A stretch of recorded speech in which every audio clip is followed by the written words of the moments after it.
kupitia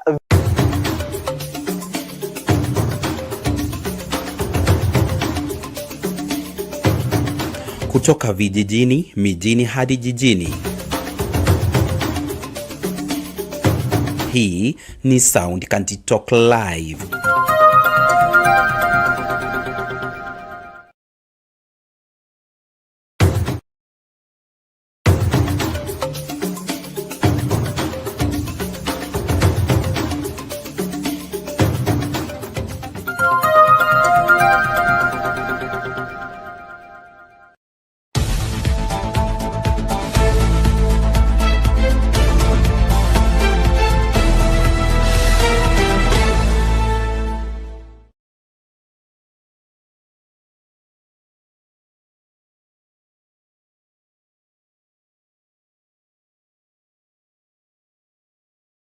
Tonight. Basi yule mtoto akasema ile siku moja mimi sijaenda kanisani na Yesu Kristo anakuja. Because kuleta ndege ya Chief of Defense Forces down is not only negligence but criminal negligence. Nilikuja hapa hadi ya Gong nikamwambia mchague Ruto. Na mimi naomba msamaha. Na mchezo huu rais ni mchezo ambao utakusaidia wewe rais wa Jamhuri ya Kenya. Ni mchezo ambao unakufundisha jinsi vile kufanya kazi. Your Excellency, what helped that case was there was a policeman who recorded his statement in English. Sasa huyu ndiye nilipiga kofi. Juzi ndio amenipigia simu akaniambia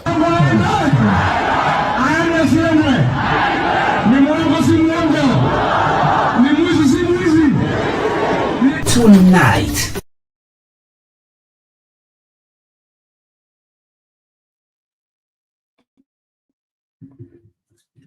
Greetings to you all. Thank you so much for making time to join us. This is Sound Country Talk, open forum political discussion show, the show that gives you an opportunity to air what you feel and think about the latest development on our political front. Well, not so good news. Boniface Mwangi, the human rights activist, is arrested and his whereabouts are not known. And it leaves a lot to be desired on how is the Kenya government working in terms of the DCI.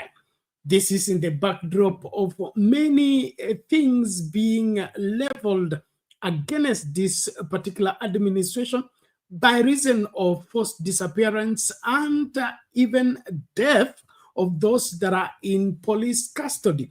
So this is leaving us worried about what will become of Boniface Mwangi, having been picked from his house to his office. Now he's not at the DCI headquarters, and there is no clear information on where he is being held. What is becoming of our country? Are we becoming a banana republic or what? And what is it about arrests and, disappearance? We need to be in a democratic space where we are operating constitutionally. And the Constitution requires that certain particular rules must be observed in terms of people being arrested. They should be told what they are being arrested for, and their family and all the people concerned should be, made aware on where their beloved is being held.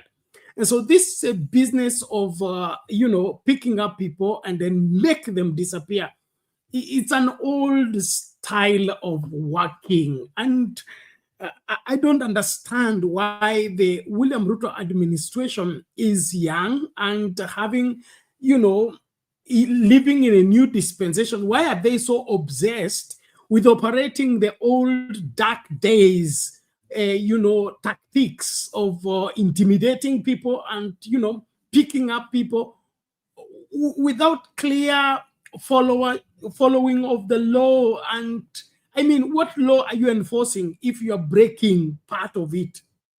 And so these are some of the worried state that we find ourselves in as a people, and we seek more clarification on the same as we dive into this particular conversation. I call upon you to be an extension of what you're doing right here, right where you are. Please share the live with as many as you can. Invite more people to join and participate into the great show. We are here to see to it that we break down everything to its minute, wherever particles, so that nobody makes a mistake about what is going on. Remember, we are here to make sense of our politics as we ease life for the masses. We are live on Sound Candy Talk live YouTube channel, Sound Candy Talk YouTube channel, Sound Candy Talk Facebook page, Sound Candy Talk TikTok as well. Thank you so much, and apologies, we have not been able to do the show. There has been some trouble with our service providers, and generally yesterday the internet, I think the whole of Nairobi, the whole of the country, it had issues, so we were not able to come on. But we thank God we're here and early enough so that we get you to say what is within you about what is going on. So Boniface Mwangi is being picked up, and of course his house and his office, being searched by the DCI. This is coming in just a day or two after him filing the case at the East Africa Court of Justice about his, arrest and torture and illegal deportation from Tanzania. And in the case, is accusing the Kenya government, the Uganda government, the Tanzania government for aiding all those inhuman treatment that he and his counterpart from Uganda received in Tanzania. So is this a reaction to this case or what? And then, of course, other accusations is that he's sponsoring the Gen Z protest, money laundering, and other accusation. Now, all these things are only ending up into confusing us more, because is either the government knows what it's doing or he's on a fishing expedition, which leaves a lot to be desired, because we can't be having a government going to pick up people and then find something to, pin on the people that they are picking. This kind of style of operation is outdated, is uncalled for, it's unnecessary. I mean, we are living in a time when you want to pick up somebody or you want somebody to appear before the DCI or otherwise, you just give them a call and they will appear with their lawyers. Why are we doing things in the dark? Why are we doing things irregularly? Why are we still what Jakindube here calls operating within the old colonial system of you can't lead a country except you have instilled fear in them and you want them to be afraid of you other than them, operating within the freedoms available within the provision of the Constitution. This is uncalled for, in my opinion, and we need not to be going on in this particular aspect. We are overdue to have a place where there is enough space for everybody to express themselves, and then within that framework of expression, if there is any violations, let's also use the law to deal with the violation of the same law. We can't be violating the law in the pretext that we want to,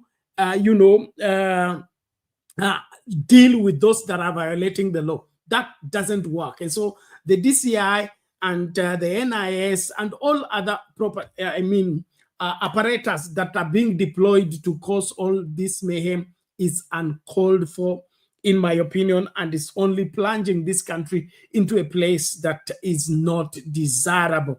I encourage us to participate. Please, let's like the video and then, of course, share it widely. Thank you so much for those who are joining. We're beginning with that particular story, but let me give the link for those who want to join and to be part of this great conversation.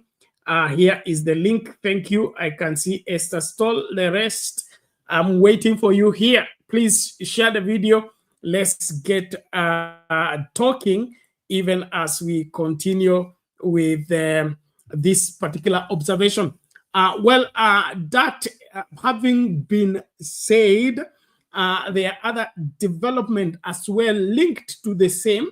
And then, of course, the statistics of unemployment rate. We have a story on the same, as well as Sifuna's, talks with the younger people today in the ODM meeting, where he had a passing on of a message on the importance of listening to the young people and not leading them without hearing them out. And so disregard for dialogue seems to be the issue at hand right now. There are those who don't want to hear any of it. Others are welcoming the same. But the way forward from where we are to where we ought to go will require us to sit and talk and be able to agree the way forward. But what's going on, these violations by the government is uninvited. It's uninvited, it's uncalled for, and I don't in any way support it. And then, of course, there is a story about the 4 members of parliament who may just go home before time is up. The IEBC acknowledges receiving the recall notice for 4 members of parliament. So I don't know whether your member of parliament should be recalled.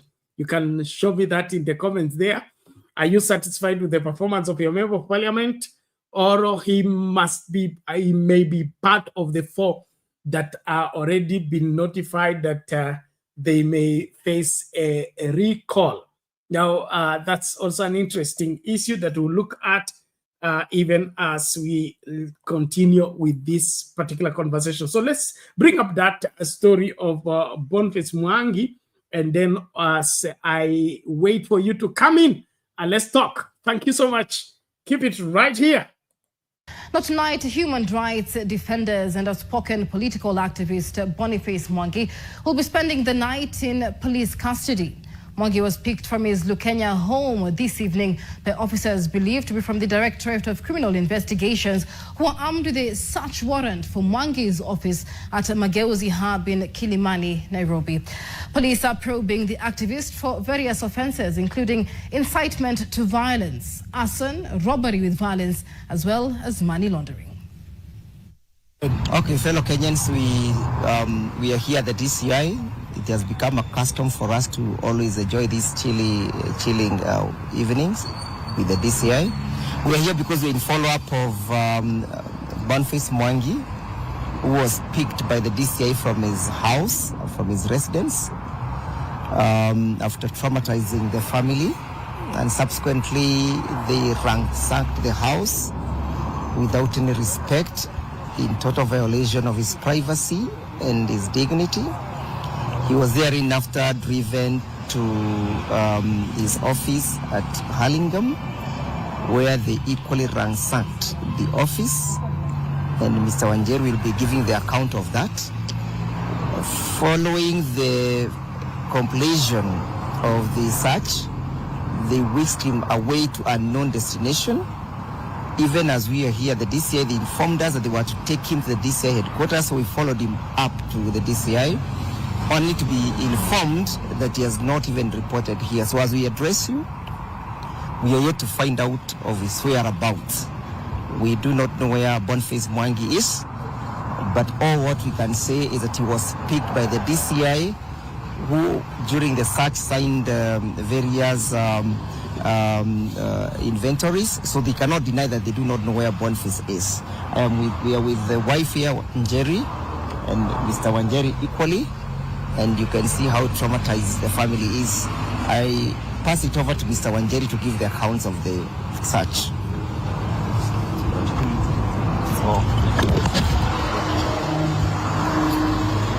All right, so earlier today, the DCI, about 15 officers showed up at Boniface Mwangi's residence in Machakos County. They served this application on him. Now, this is an application that was filed in court on 17th of this month. and a court order was issued the same day. You'll remember 17th was a Thursday.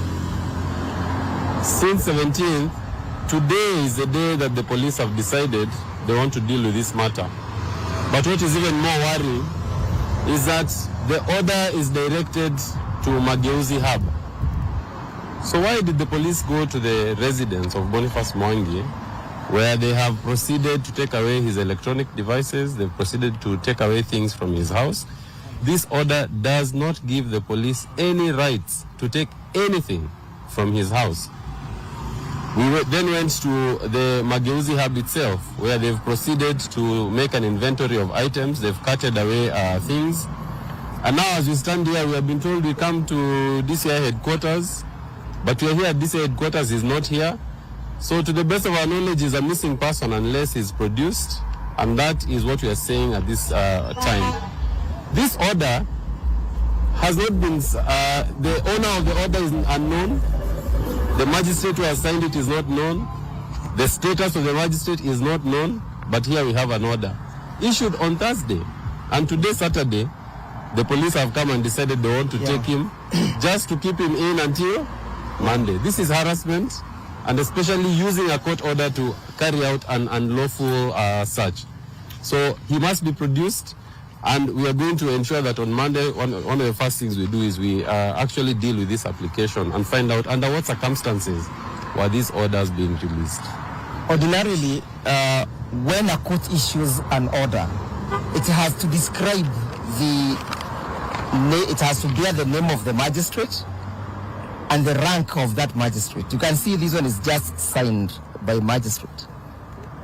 And ordinarily the practice is that even a court order must bear the details of the judicial officer issuing that particular order. So we have a lot to question about this order. It's a manipulation, an attempt to use legal instruments to perpetuate unlawful seizure of Mwangi's or Boniface Mwangi's properties. And we are telling Kenyans, whoever is aware of where Boniface is, please inform us, inform the family, inform Khalid, inform Wanjeri, or any other person that you can see within your reach. Thank you.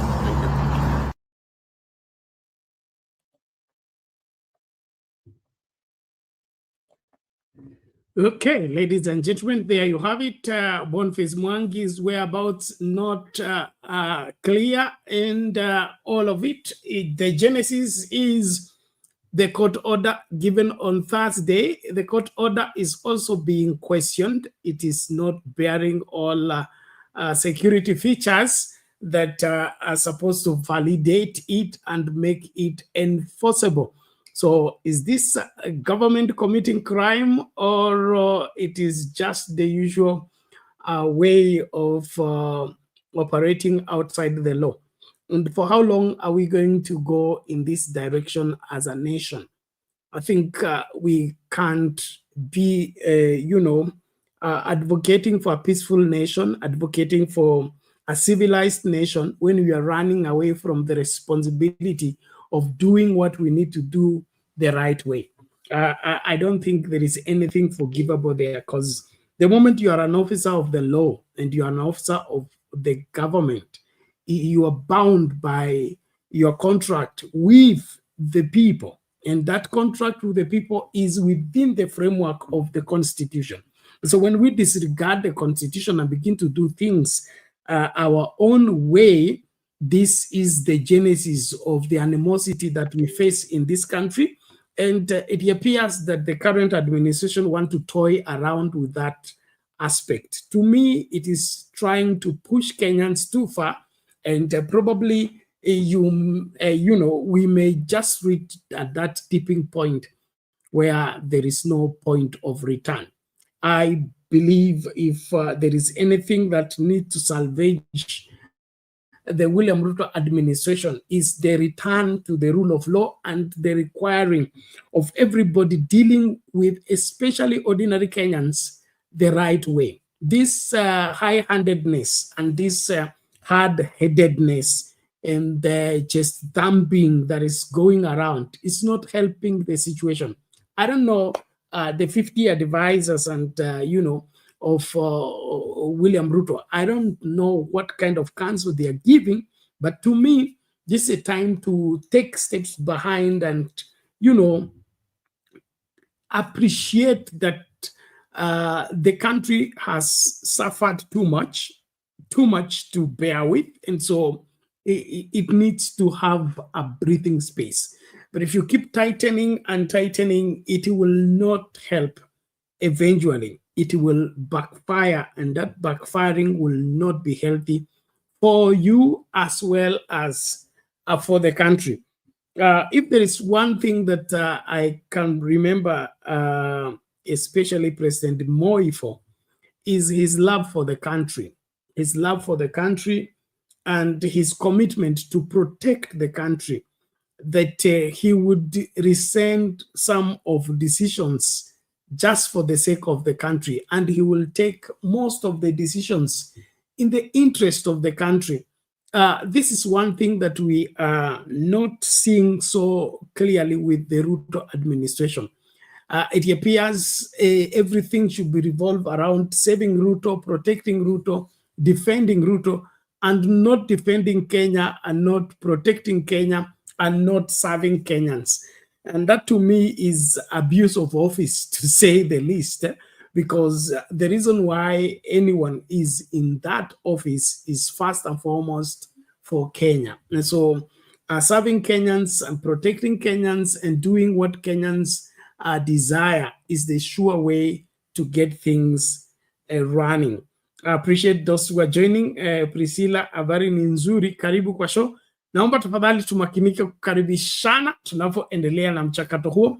Kwa hivyo hili swala la Boniface Mwangi sio mara yake kwanza kushikwa, na haya masuala ya kufanya nini, kutetea haki za kibinadamu, ni swala ambalo Boniface amefanya kwa serikali tofauti, na sioni mbona sasa limebadilishwa saa hii linaitwa ni terrorism.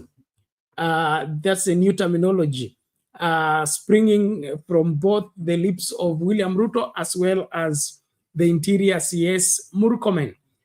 Is this the new way of dealing with those that are opposed to the William Ruto regime, that you call them terrorists, you brand them to be, after overthrowing the government and things like that? To me, that's far-fetched. It's far-fetched. Let's just deal with issues for what they are, not exaggerate them for what they are not. So Boniface Mwangi hapo analala pasipojulikana mikononi mwa polisi waliomchukua, ambao sasa tena wanakana. Kulingana na watu wa DCI headquarters wanasema hawajamuona na alikuwa afike huko. Sasa hii itakuwa vipi? And then of course njia ambayo wamefika kwake, kulingana na ile order, na hao mawakili wanasema hiyo order ilikuwa kwa ofisi. Order ilipeanwa for the search of Boniface Mwangi's office, not Boniface Mwangi's house or home. So how did the order extend in the hands of the police and in the hands of the DCI to also accommodate and cover the searching of his home state? Things are not working well if this is how we want to help this country. And I just pray that we will come around and begin to appreciate these things. So let's get more information on the same as we continue with this conversation. Tafadhali, kama unatupata, tuambie unatupata ukiwa wapi. Hili swala la Boniface Mwangi, wewe unaonaje? Serikali inafanya kile inapaswa kufanya ama inafanya visivyo? Na ni lipi ambalo tutafanya kama Wakenya kuokoka mambo kama haya, kwa sababu inaonekana hayaendi? Kama kuna lolote ambalo ni jipya hapa ama la kutisha, ni ile kufanya nini, ile mkataba katikati ya ODM na UDA. Mojawapo ya mambo ambayo yalikubalika ni haya ambayo mwisho ama kukoma kwa abduct watu, kukoma kwa kutesa wa Kenya visivyo, na of course mambo mengine ilikuwa I think 10 points.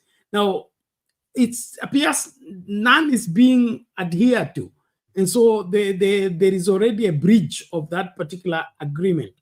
And now, if that is the case, is the ODM still in support of what's going on? Because if you are not for police brutality, you're not for abductions, you're not for forceful disappearance, then why are you still holding on a dead agreement? Because from the look of things, this is a dead agreement, unless there is more to this agreement than we are made aware of. But from the look of things, this ought to have stopped long time ago. Yeah, you know, that agreement was clear. We need to have a coherent, peaceful, united nation called Kenya, where every Kenyan is the same in the eye of the law. What is this about terrorizing people in the name that you're dealing with terrorism? It doesn't sit well, and in my opinion, it's uncalled for. Let's just get more video on the same, and then we'll switch into another story.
Yes.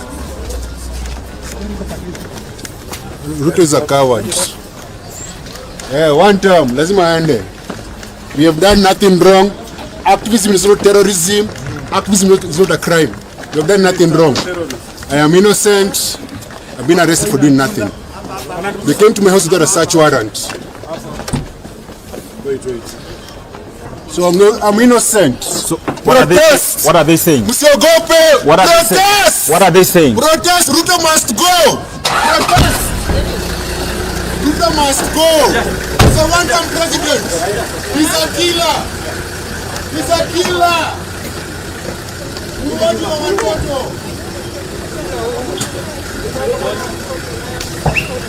Haya, patia your president. He's a murderer of kids. Murkomen is a fuck. Watalala jela pia one day.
You have it, how the DCI went to pick up Boniface Mwangi on those allegations.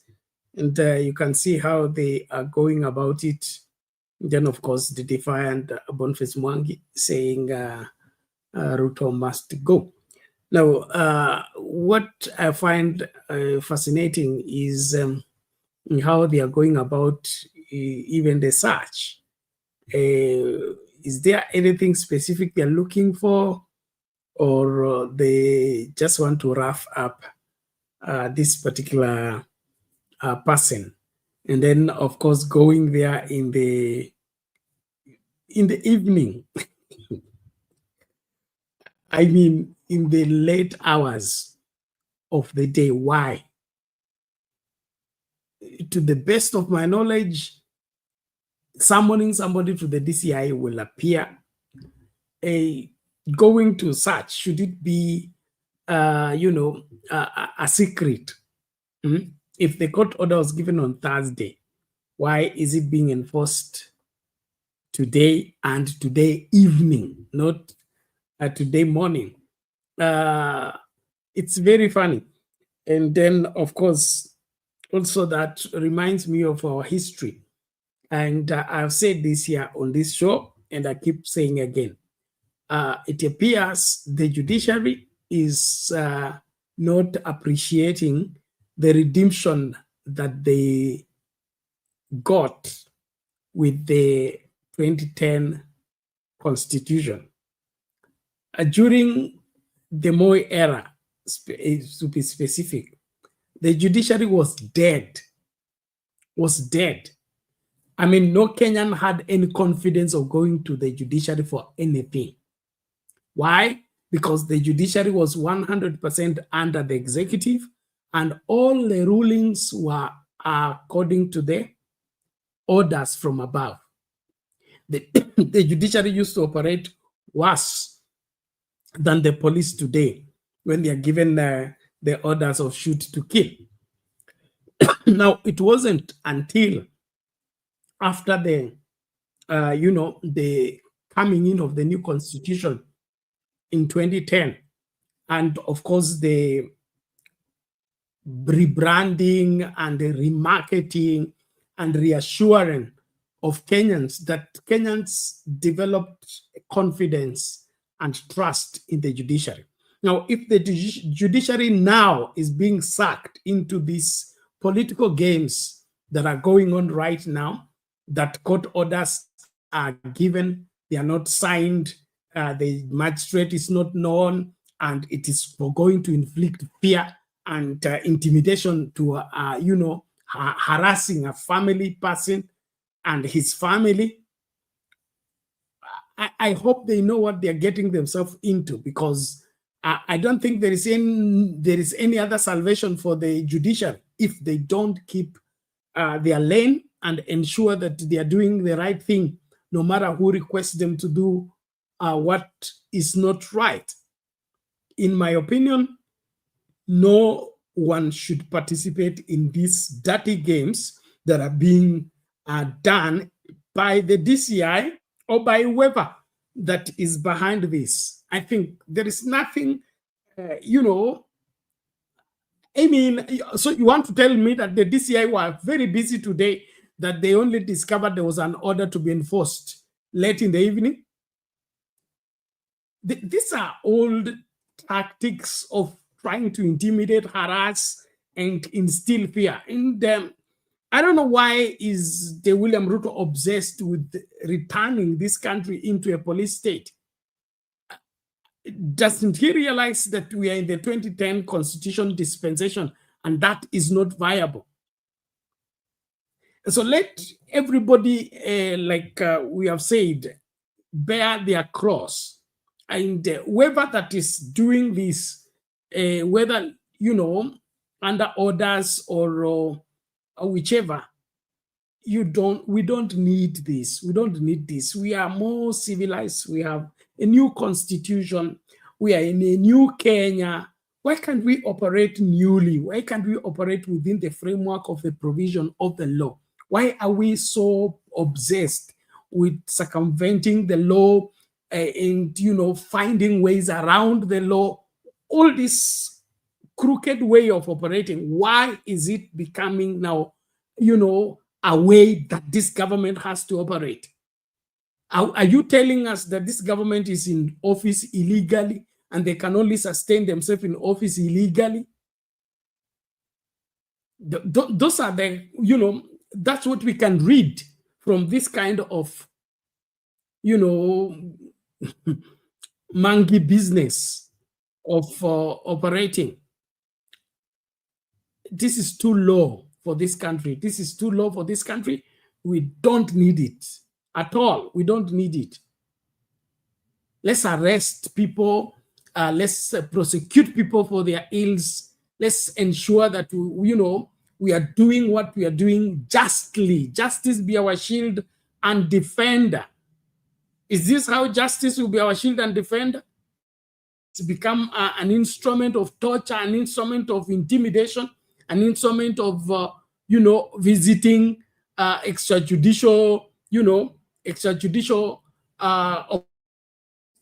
where you want somebody to be punished before he's produced before the law.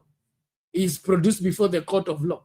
That's the whole purpose of arresting people on Friday, because the court will not sit on Saturday and Sunday, so that they are begin to serve their imprisonment.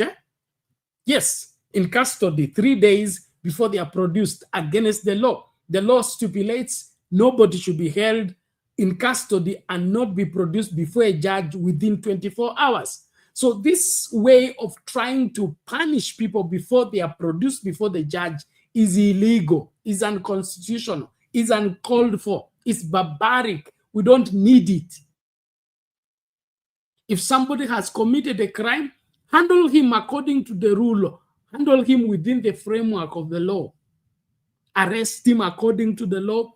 Produce him before the court according to the law. If he wins the case, well and good. If he loses the case, well and good. Why should we go to punish somebody before we are even able to produce the accusations against him? What we are holding him for. So this ought not to be the case. Kenya is too big for this. Kenya is too mature for this. We don't need these operatives. And all the people concerned, please stop embarrassing this country.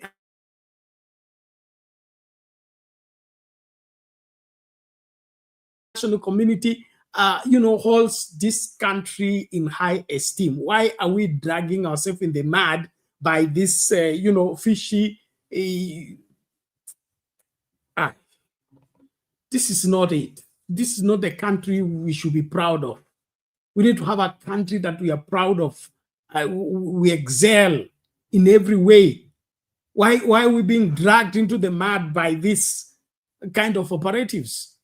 And Boniface Mwangi is just filed a case against, I will be playing that video, against the Tanzania, Uganda, and Kenya about his mistreatment while he was in Tanzania.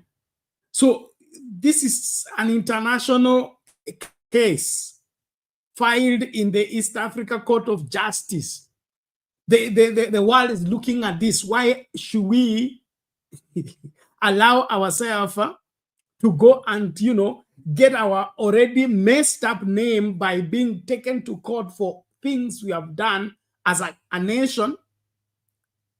We want to add salt to injury by now arresting the person and calling them terrorists.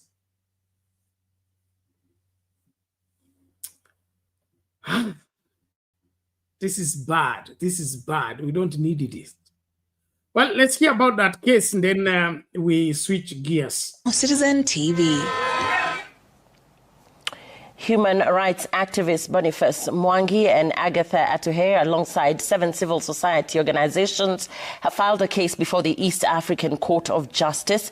They are accusing the government of Tanzania of grave human rights violations, including enforced disappearance, torture, arbitrary detention, sexual abuse, and unlawful deportation. They're also demanding public apologies from the governments of Tanzania, Uganda, and Kenya, plus compensation of at least $1 million each, which is approximately 130 million shillings. Melita Oletenges reports.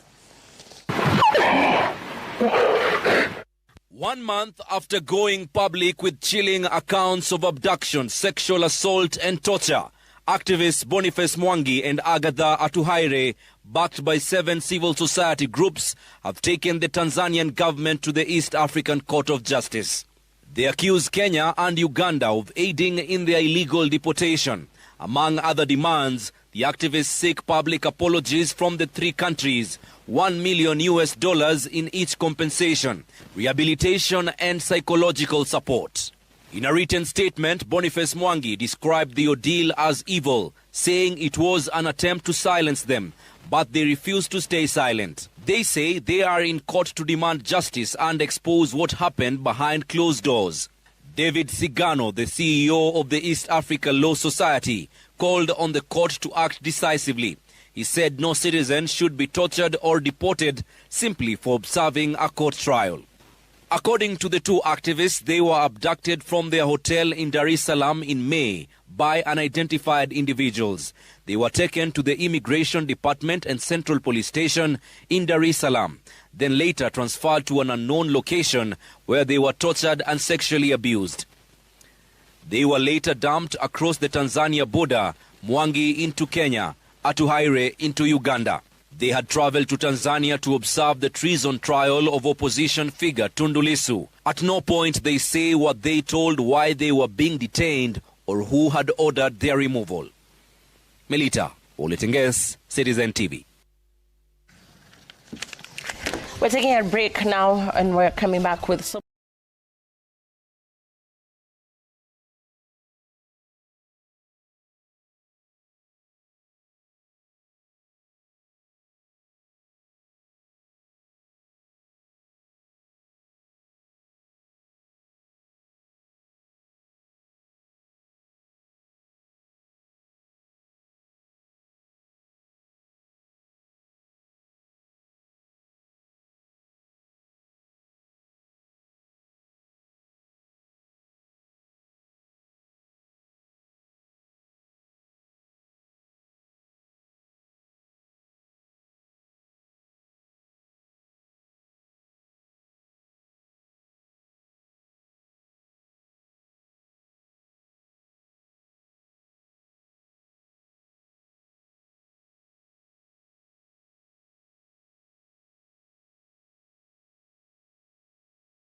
Sorry about that mix-up. I think our enemies are at work.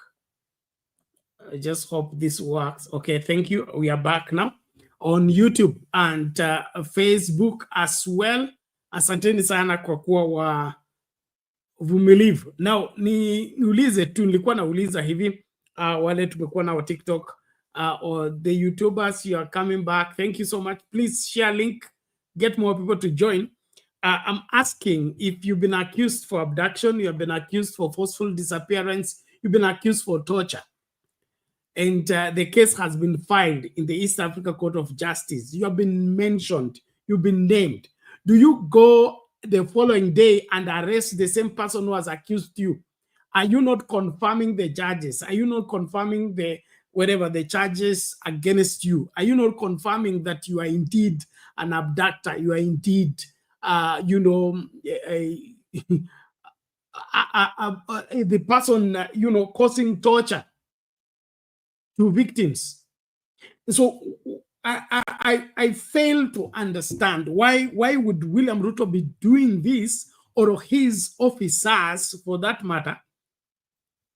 Is it that they have no regard for law, or they just delight in violating the law? And if that's the case, how many more violations should the William Ruto administration do before the members of parliament wake up to this reality that gross violation of the constitution warrants an impeachment of somebody from office? Aren't this part of that gross violations? Talk to me. Let me hear what you think and feel about this entire scenario. But to me, I think we are far from being what we ought to be as a country. The 2010 constitution needs to be implemented, but somebody is sabotaging the whole thing and making it to be a piece of paper. They will govern this country without that constitution. They will do what they want, regardless of what that constitution say. That is not how this country should be governed. And that is not how to cause what they are calling unity and peaceful coexistence. We cannot be united and be coexisting peacefully abducted, and we are being indignified before all of it because somebody doesn't like that a group of people are saying one term. I mean, one term is one term.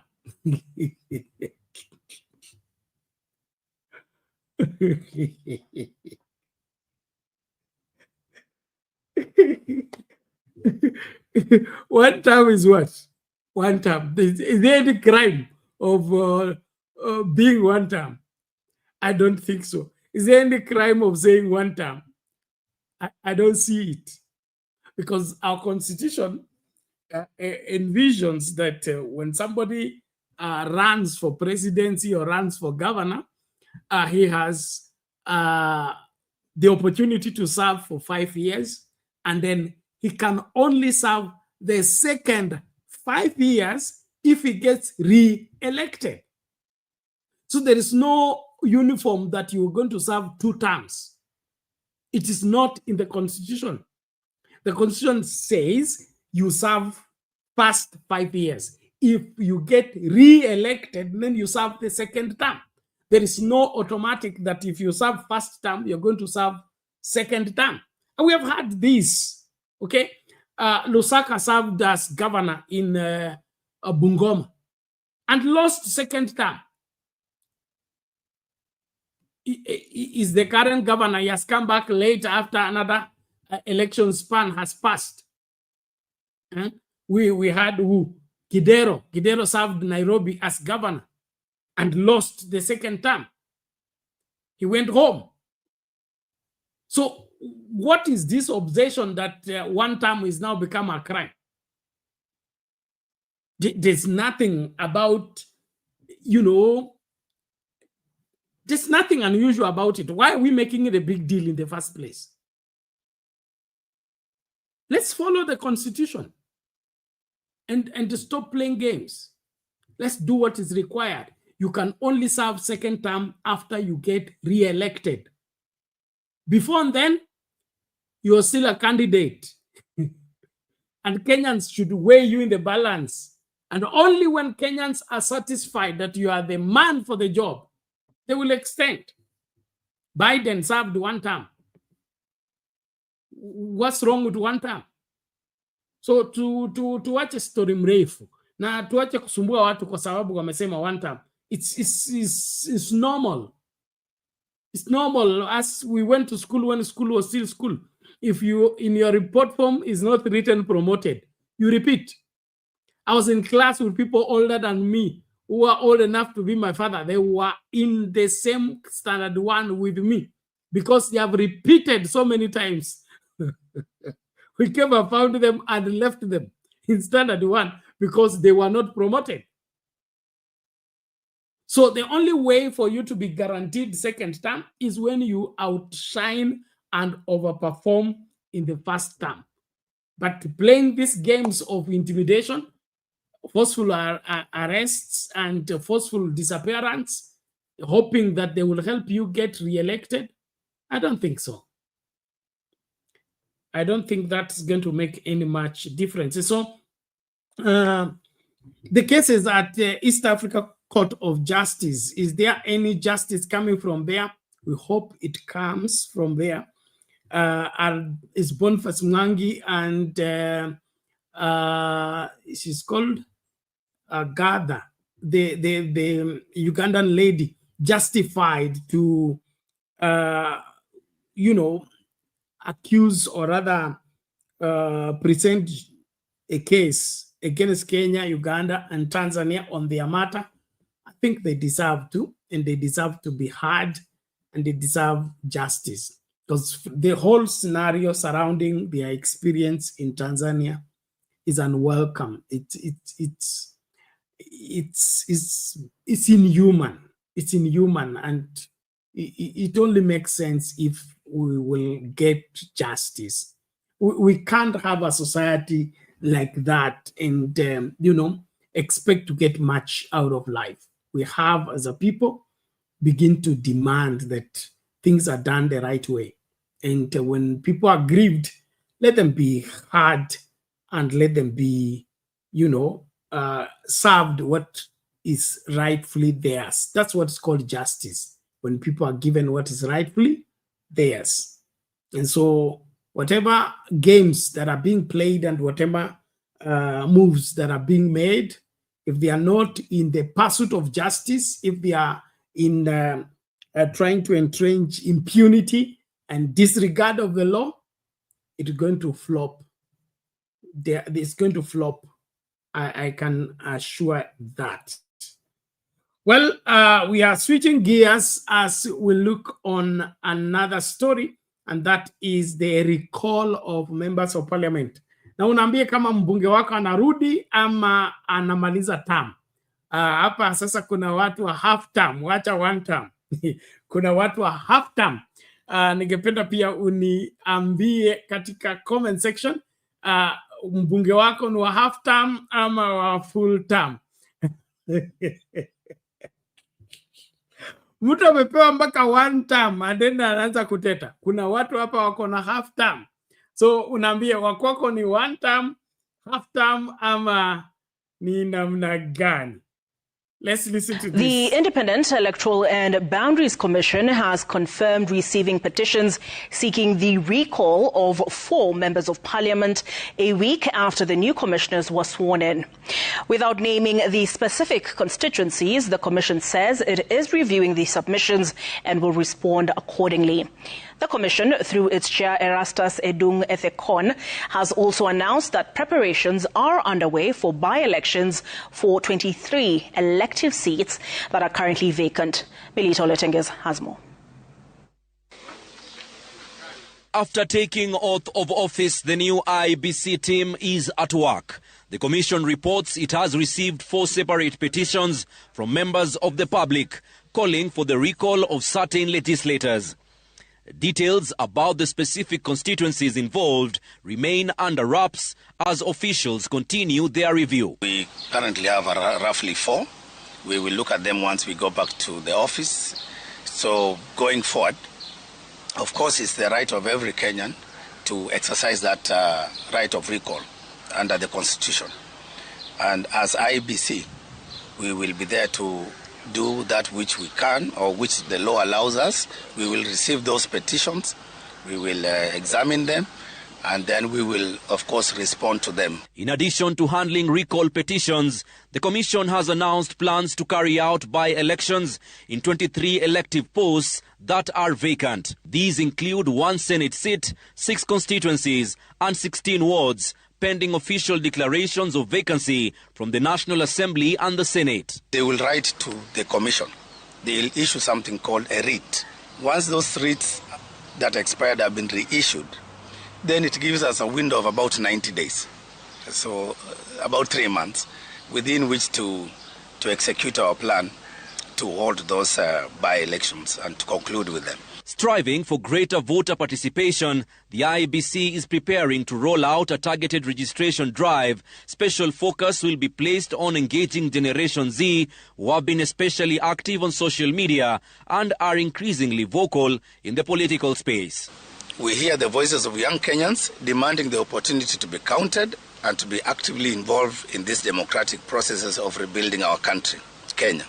The work of our Secretariat and now the full commission constituted has been laying the groundwork for the resumption of voter registration to ensure that no voice or no voices are left out. The Commission is urging young Kenyans to register and take part in upcoming elections, stating that efforts are also underway to clean up the voter register and implement comprehensive reforms to ensure credible polls in 2027. We reaffirm that the credibility of any elections depends heavily on the accuracy and integrity of the voter register. A clean and inclusive register is not merely administrative. It is the foundation of free, fair, and transparent elections. Meanwhile, the court is expected to issue guidance on the long-stalled boundary delimitation process, an exercise that has already exceeded its constitutional timeline. Melita Oletenges, Citizen TV.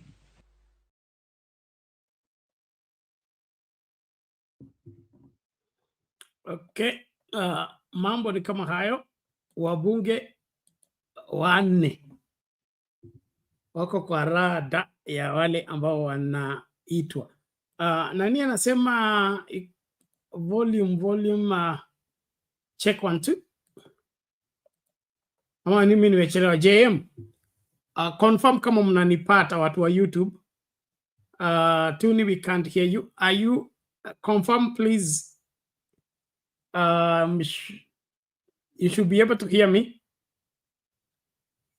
Nani huyo ananipata ama ananikosa? Radio check on 2.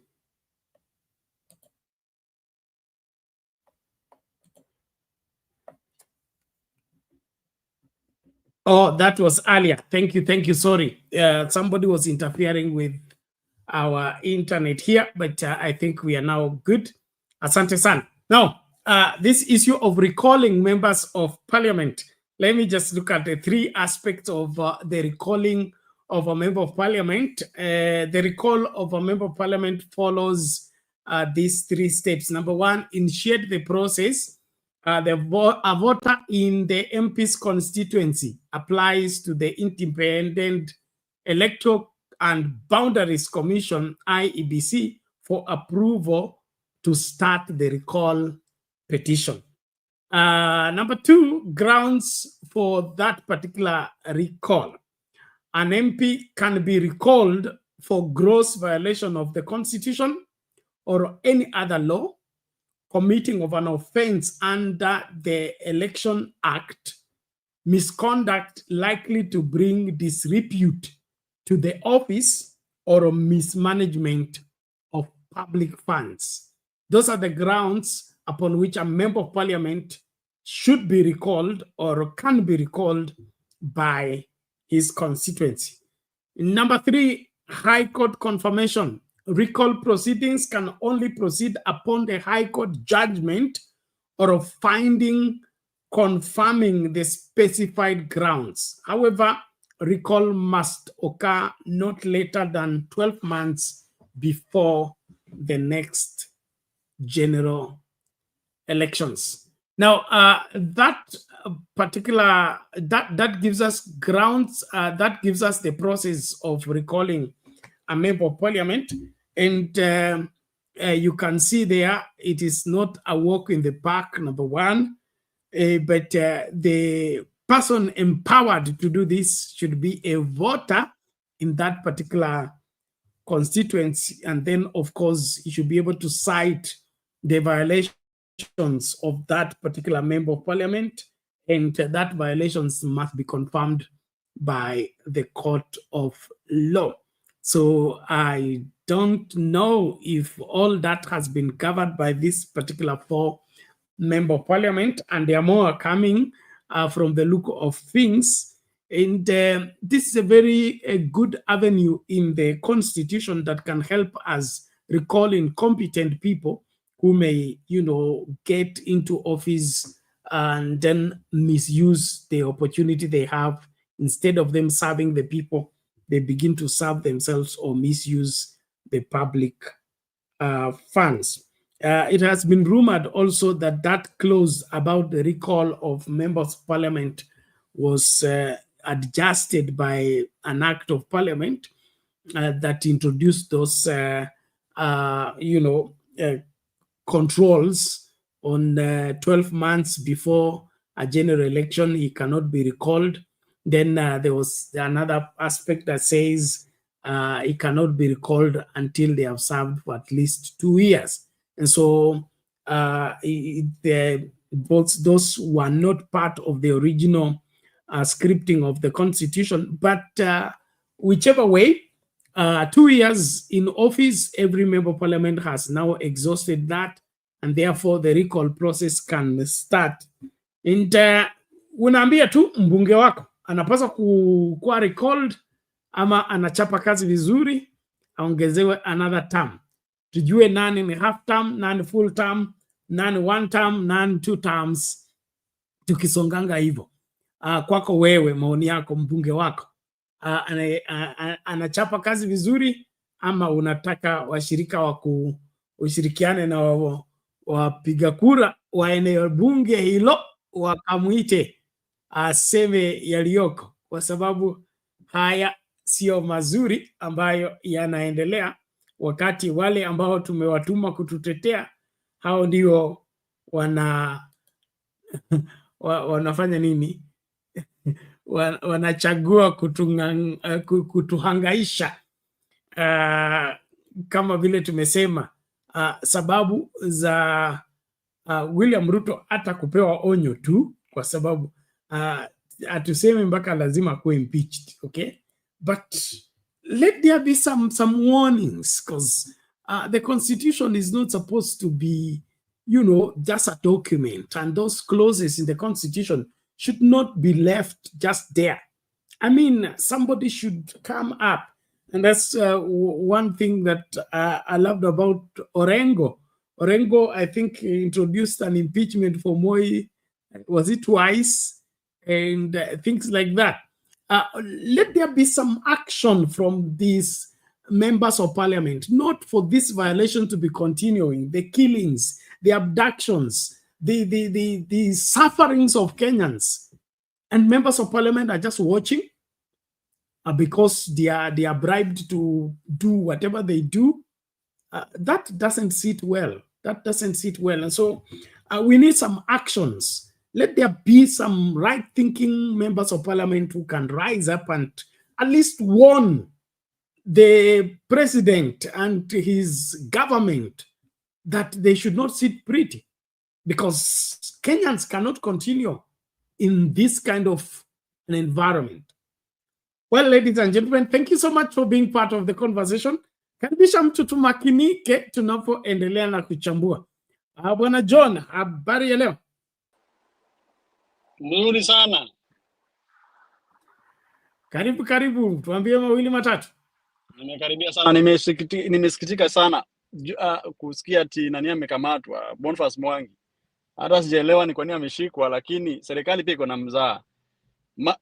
nakumbuka ile maandamano ya Gen Z ya 2024. Ruto alituambia ni Ford Foundation ina sponsor waandamanaji.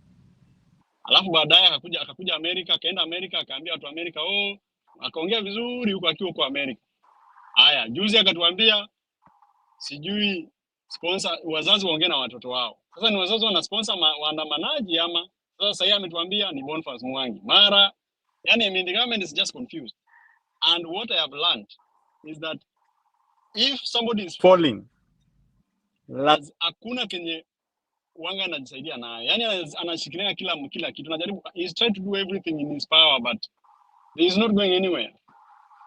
What Ruto should just accept is that afanyie wananchi kazi, awachana na hizo mambo mingi. If I was William Ruto, what I could have done, not even to fight with small people like Boniface Mwangi and all these people. I should focus myself on doing development for the people, because that is what he was elected for. Hii mambo ya kushikashika sijui wakina sijui Boniface Mwangi anawapeleka hapa na pale, it's not doing any good for him. That's I think he's just anaribu wakati mingi. Naona, in fact he's even making them better. Naona, hii one time will continue. I don't think he's in a position to stop the movement, the one-time movement. I don't see how he's going to stop it. The only way to stop it is for him in the election, by working with the people. People are not mad at William Ruto because they don't love him. But people are mad for this government because of the things they have done for themselves. So even people that they walked into this government are now out of this government. Boni Kalwale, out of this government. Musalia Mudavadi, out of the government. Ako huko ndani lakini ametoka. Musalia Mudavadi ndio ameweka chama pale. Baada ya kugundua UD nini ile yake inaitwa ile yake ile alikuwa nayo. Ni UD ANC. Musalia Mudavadi alifanya makosa. Mimi nilimwadvise. Nika-advise wadani wake ambaye nilikuwa najua. Nikamwambia Musalia Mudavadi is making one big mistake. Avunje chama yake, ajiunge na chama ambaye inaanguka. Because ya wakati UDA ilikuwa inaanguka. I don't know why Mudavadi akaamua kuvunja chama kwenda kujoin. Angeka kama Wetangula. Wetangula alikataa. Alisema yeye sivunja chama. Akakataa akakaa ngumu. Musalia Mudavadi ni anakaa mwasiwasi, amechanganyikiwa. Sasa saa hii ndio watu wake reform chama. Unaona? Sasa mimi nashangaa na William Ruto. If I was William Ruto, whoever is advising him, I think is advising him wrong. Wachana na wa Kenya. Just work for the people of Kenya. They will elect you again. Ukipigana nao, they will resist. And there is nothing that hurts seeing a leader trying to prove himself to the people. Mimi naona kama Ruto anapoteza tu wakati. Atashangaa 2027 akigundua hizi vitu zote amefanya ni kazi ya bure. Unaona? So if our parliament was working just as we have said, saizi as we speak leo, ingekuwa na motion kwa parliament ya kusema ya kuimpeach the president. But ni kwa sababu our parliament is not working, it's not functioning. That's why we do not have a serious motion in parliament to impeach him. And violate so many things. Ile kusema ati watu wapigwe risasi kwa mguu. Hiyo ni, in fact, hiyo mtu anaamka asubuhi parliament kumuondoa. Because how comes the president is supposed to protect the people? How comes you tell the police to shoot them kwa mguu? I mean, if our parliament was working, I think sasa ingekuwa na motion ya kuimpeach president. But sasa sioni kama hata itakuwa emotion. Hiyo watu wangoje 2027 just as they have bring the IEBC. Ngoja tuone kuona kama ataenda nyumbani. But itakuwa ni ngumu sana kumpeleka nyumbani anyway. Okay, sawa. Inaonekana ni wabunge kuogopa ama wabunge kununuliwa? Kwa maoni yako? Wabunge wamenunuliwa, hiyo ni ya kwanza. Ya pili ni waonga. Sasa mtu kama Kimani Ichung'wah anaenda tu mali pesa iko. Pesa ikiisha amekuacha. Na mimi nawaambia tu kama Kimani Ichung'wah. William Ruto hapendi Kimani Ichung'wah. William Ruto anajua vizuri sana Kimani Ichung'wah ni mtu wa aina gani. anatumia tukimani chungwa, akishamtumia akimaliza na yeye anamtupa. Alitumia Rigathi Gachagua huko kwa mlima huko, akapiga Uhuru Kenyatta. Baadaye Rigathi Gachagua akaanza kulia baadaye, oh Uhuru Kenyatta nisamee, oh Uhuru Kenyatta ulituambia. Unaona? So hao ni pesa tu, hakuna kitu kingine. Wacha nikuulize, unafikiria saa hizo vitu zote zenye president amefanya, kama ungekuwa na serious parliament, singekuwa ameintroduce motion of impeachment? I am sure kuna wabunge wako tayari kuintroduce. The problem is who will support the motion is the question. Haya, ya pili, speaker ambaye anafai kuwa neutral ndio ule ana campaign for the government. So tayari ukileta motion of impeachment, maybe I won't even see the rest of the day. So I think the speaker also should just go home together with the president. Those people should go home. No. Sawa kukwena the way the young people are saying, we drain the whole swamp, because this is bad for the country. This is bad for the country. I remember. I have the following problem. I remember in 2024. Caleb Amisi, the support member of parliament, had prepared an impeachment motion against William Ruto. How did that get shelved? I'm telling you that this member of parliament ni wale wa kununuliwa kila wakati. Hao wamenunuliwa. Hao member wa bunge wa parliament wamenunuliwa. Wangekuwa kwa serious, ile motion na Caleb Amisi ndio ingekuwa ingeona late of day. Sasa hivi ingekuwa na nani? Na ningeona elekea uchaguzi, kungojea 90 days twende uchaguzi.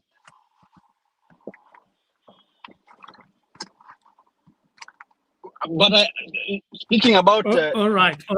I have one serious problem with young people. I like the movement. I like the movement. We are leaderless, tribeless. We are leaderless, tribeless, and what else? We don't fear. Very good. Sound very good. I have only one problem. Leaderless. It is very difficult to be leaderless and to have an agenda. Because who speaks for you, or who speaks on your behalf? Somebody must speak on your behalf. Whatever you have discussed, somebody must speak on your behalf. I also agree with them when they say leaderless, because kumekuwa na tabia mbaya viongozi wetu akishajua kiongozi ni nani wanamnunua. For example, tumeona wote ambao wamejaribu kuwa viongozi wa Gen Z wote wamenunuliwa. Tuanze na Murare Kibaso. Murare Kibaso alikuja na moto na kidogo I have retired, sijui I have gone where, ameretire. Sasa Murare Kibaso ameretire. Within 1 year amesha retire. Haya, Kasomwel, sijui Kasiomwel. Kasiomwel akakuja na moto tukafikiria ndio Gen Z, akaona polisi akatoka mbio. Kutoka mbio mpaka saa hii Kasiomwel ako ODM. Umeona? Haya. Sasa huyu leader wa Gen Z ni nani? Nakubaliana nao ya kwamba kukuwa na leader ni mbaya, because leader wananunuliwa. Lakini kutokuwa na leader pia ni mbaya, kwa sababu hamna mwelekeo. Tunaelekea which direction? You know, a leader gives direction of where people are going. That is what a leader does. But wakati a leader, hamna leader, ni ngumu kabisa kujua tunaelekea wapi. No. Mimi naonelea hivi. Gen Z, for us to succeed in their mission, they need a leader and they need a strategy. Kuimba tu one term, we have numbers. It's not enough. We needed a leader who is serious, supported by Gen Zs. Yeye itakuwa mzuri. Gen Z waamue waseme tu Maraga ni wewe, ama Okiya Mtata ni wewe, ama nani anaitwaje, this young man Babu Owino ni wewe. Bas, sasa waseme ni huyo na ni huyo na mambo kuisha. Because they have numbers. Honestly, they have serious numbers. Kama ni kutoa kiongozi, wanaweza katoa kiongozi asubuhi na mapema saa 10, ile saa ya Rigathi Gachagua ya saa 7 hiyo. Wanaweza katoa kiongozi. Na wasichukue Rigathi Gachagua ati ndio kiongozi wao. Hapana, hiyo ni makosa kubwa kabisa. Kama ile Mungu alisema. Makosa kubwa kabisa ni hiyo, kuchukua Rigathi Gachagua kumweka hapo ati yeye ni kiongozi. Hiyo ni mimi nakwambia asubuhi na mapema. Hiyo ni makosa. Ati Rigathi Gachagua, ati mmetoa Ruto mkaweka Rigathi Gachagua. Problem one. Mmetoa Rigathi Gachagua, urudi mtu mkaeka anaitwaje? Mkaeka Kalonzo Musyoka, another problem. Mmetoa Rigathi Gachagua mkaeka Matiang'i, another problem. Mmetoa Rigathi, yani these people do not have any reforms. Ati mmetoa Rigathi Gachagua mkaeka na mmetoa William Ruto mkaeka Raila Odinga, another serious problem. Because those people who are supporting Ruto are the same people who Raila are the people of Raila. So I'm telling you where we are going. If we are to remove William Ruto, we must have people who have very good ideas, who can respect the law. And for example, Okiya Mtata amekuwa akipigania hii nchi hata kama hakuna mtu anamjua, kwa koti kila time, kila wakati. David Maraga. These are the people that Kenya needs. But I am telling you that the people of Kenya will not vote them because Wakenya wanapiganga chama na vitu kama hizo. Kama naweza tukapigia leader kama hao ambao wako na akili ya kupeleka nchi vizuri, inaweza kuwa mzuri. But removing William Ruto and replacing him with the same people we will be in the same problem. Because tuliimba Uhuru Kenyatta Itaweri ena Itaweri. Saizi tunaimba Uhuru Kenyatta toka Itaweri rudi State House. Unaelewa? Tuliimba Uhuru Kenyatta maliza uende. Watu walimwimbia Uhuru Kenyatta maliza, hata hawataka kusikia Uhuru Kenyatta akiwaambia tafadhali mtu namjua. Huyu William Ruto mimi namjua. Wakasema hapana, huyo wewe mjuzi ndo tunamjua. Sasa saa hii tunalia. Tungesikiliza tu Uhuru Kenyatta kidogo tu. Hatuoni ni shida. Na okay. Pana. Now your audio keeps fluctuating. Are you the one moving around, Amani? The network. I think it's the network, but yeah.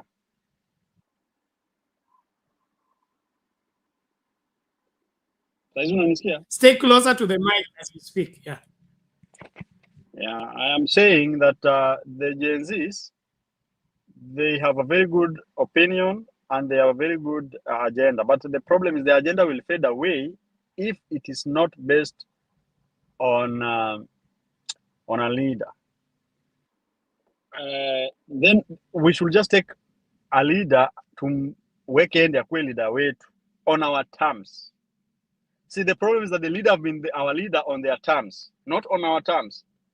The president of the Republic of Kenya is elected on the terms of the constitution. But the problem is he thinks that he's there on his terms. Kwa mfano, the Kenyans can fire the president, not the president firing them. But the problem is that the president thinks he can fire Kenyans. Yet Kenyans are the ones that can actually fire him. Because Kenyans give him mandate to work for him, not him to work for him, not Kenyans to work for him, but him to work for Kenyans. That's why we put them there. But what at 2027 how it is going to be, and we see if the Gen Zs are going to come out in their numbers as they have said, and to see. And we want channels like this one should mobilize people to go out and register, because that is where we got our mobilize young people to go out and register. Wasilale, wachukue vitambulisho to get leadership, good leadership. All right, thank you. And your suggestion for leadership is a good one, but don't you see it's like a tricky to get the splitting of the vote? For example, as long as Gen Z remains leaderless, they remain together under the umbrella of leaderless. But the moment somebody is named as their leader, for example, Maraga, and then we'll have those anti-Maraga who are going to galvanize around Gachagua or galvanize around Matiang'i or galvanize around Omtata. So how do we, successfully get a leader without disintegrating? Because that has been our historical unmaking all along. You remember the Ford breaking into Ford Asili, Ford Kenya, and then of course, the unity of opposition failing for 10 years I think 10 or 20 years before the 2002. You see, I have just said, I understand where the Gen-Zs are coming from. We have one problem. Once a leader is known, it is easy for people to be bought. So the Gen-Z hate the term, the leader, because they believe that once he's a leader, he is going to be on his table and eat for themselves. At the same time, if they remain leaderless until 2027, two things will happen. The Gen Zs who want to remove Ruto from power, they will be the one who will be handing him power without them knowing, because they are not in one person, yani hawako mtu mmoja.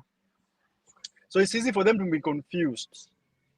That is why it was important for Gen Zs to accept. They want to remove Ruto from office. Now, let them get a leader whom they are fully support 100% in their back and say, CC 2027, we are behind this person. And if we remove Ruto tomorrow, he is the one that we want him to sit on power. You see, now that one is easier for other Gen Zs who does not know where to go. They will go. Let me ask you this question. Let me ask them this question. So, suppose tomorrow you remove William Ruto from power. Who takes the power? Who takes the power? Kithure Kindiki. Who also they don't want? Kithure Kindiki takes power. They also don't want Kithure Kindiki. Haya. Kithure Kindiki, they don't want. Wetangula is the next one in position to take power. So there is no. You see, this thing reminds me of a coup, 1982 coup. One of the reasons why the coup never succeeded, some other sources claim, the coup was planned, plotted, but did not succeed because there was no leader who was ready to go and take power. See, for a coup to succeed, there must be a leader who is ready to take power after removing the other leader. For example, Moi has already run away and is already in hiding somewhere. Moi alikuwa amekimbia amepotea mahali huko. Who was ready to go and sit on the seat? Hakukuwa na leader yote. That is why the coup failed. The same way the DNZs, I am foreseeing a scenario where they have votes, yes, but their vote will be scattered and hand William Ruto a very smooth seat, 2027, in office, if they are not together. Now, I understand their game. Me pia ni Gen Z.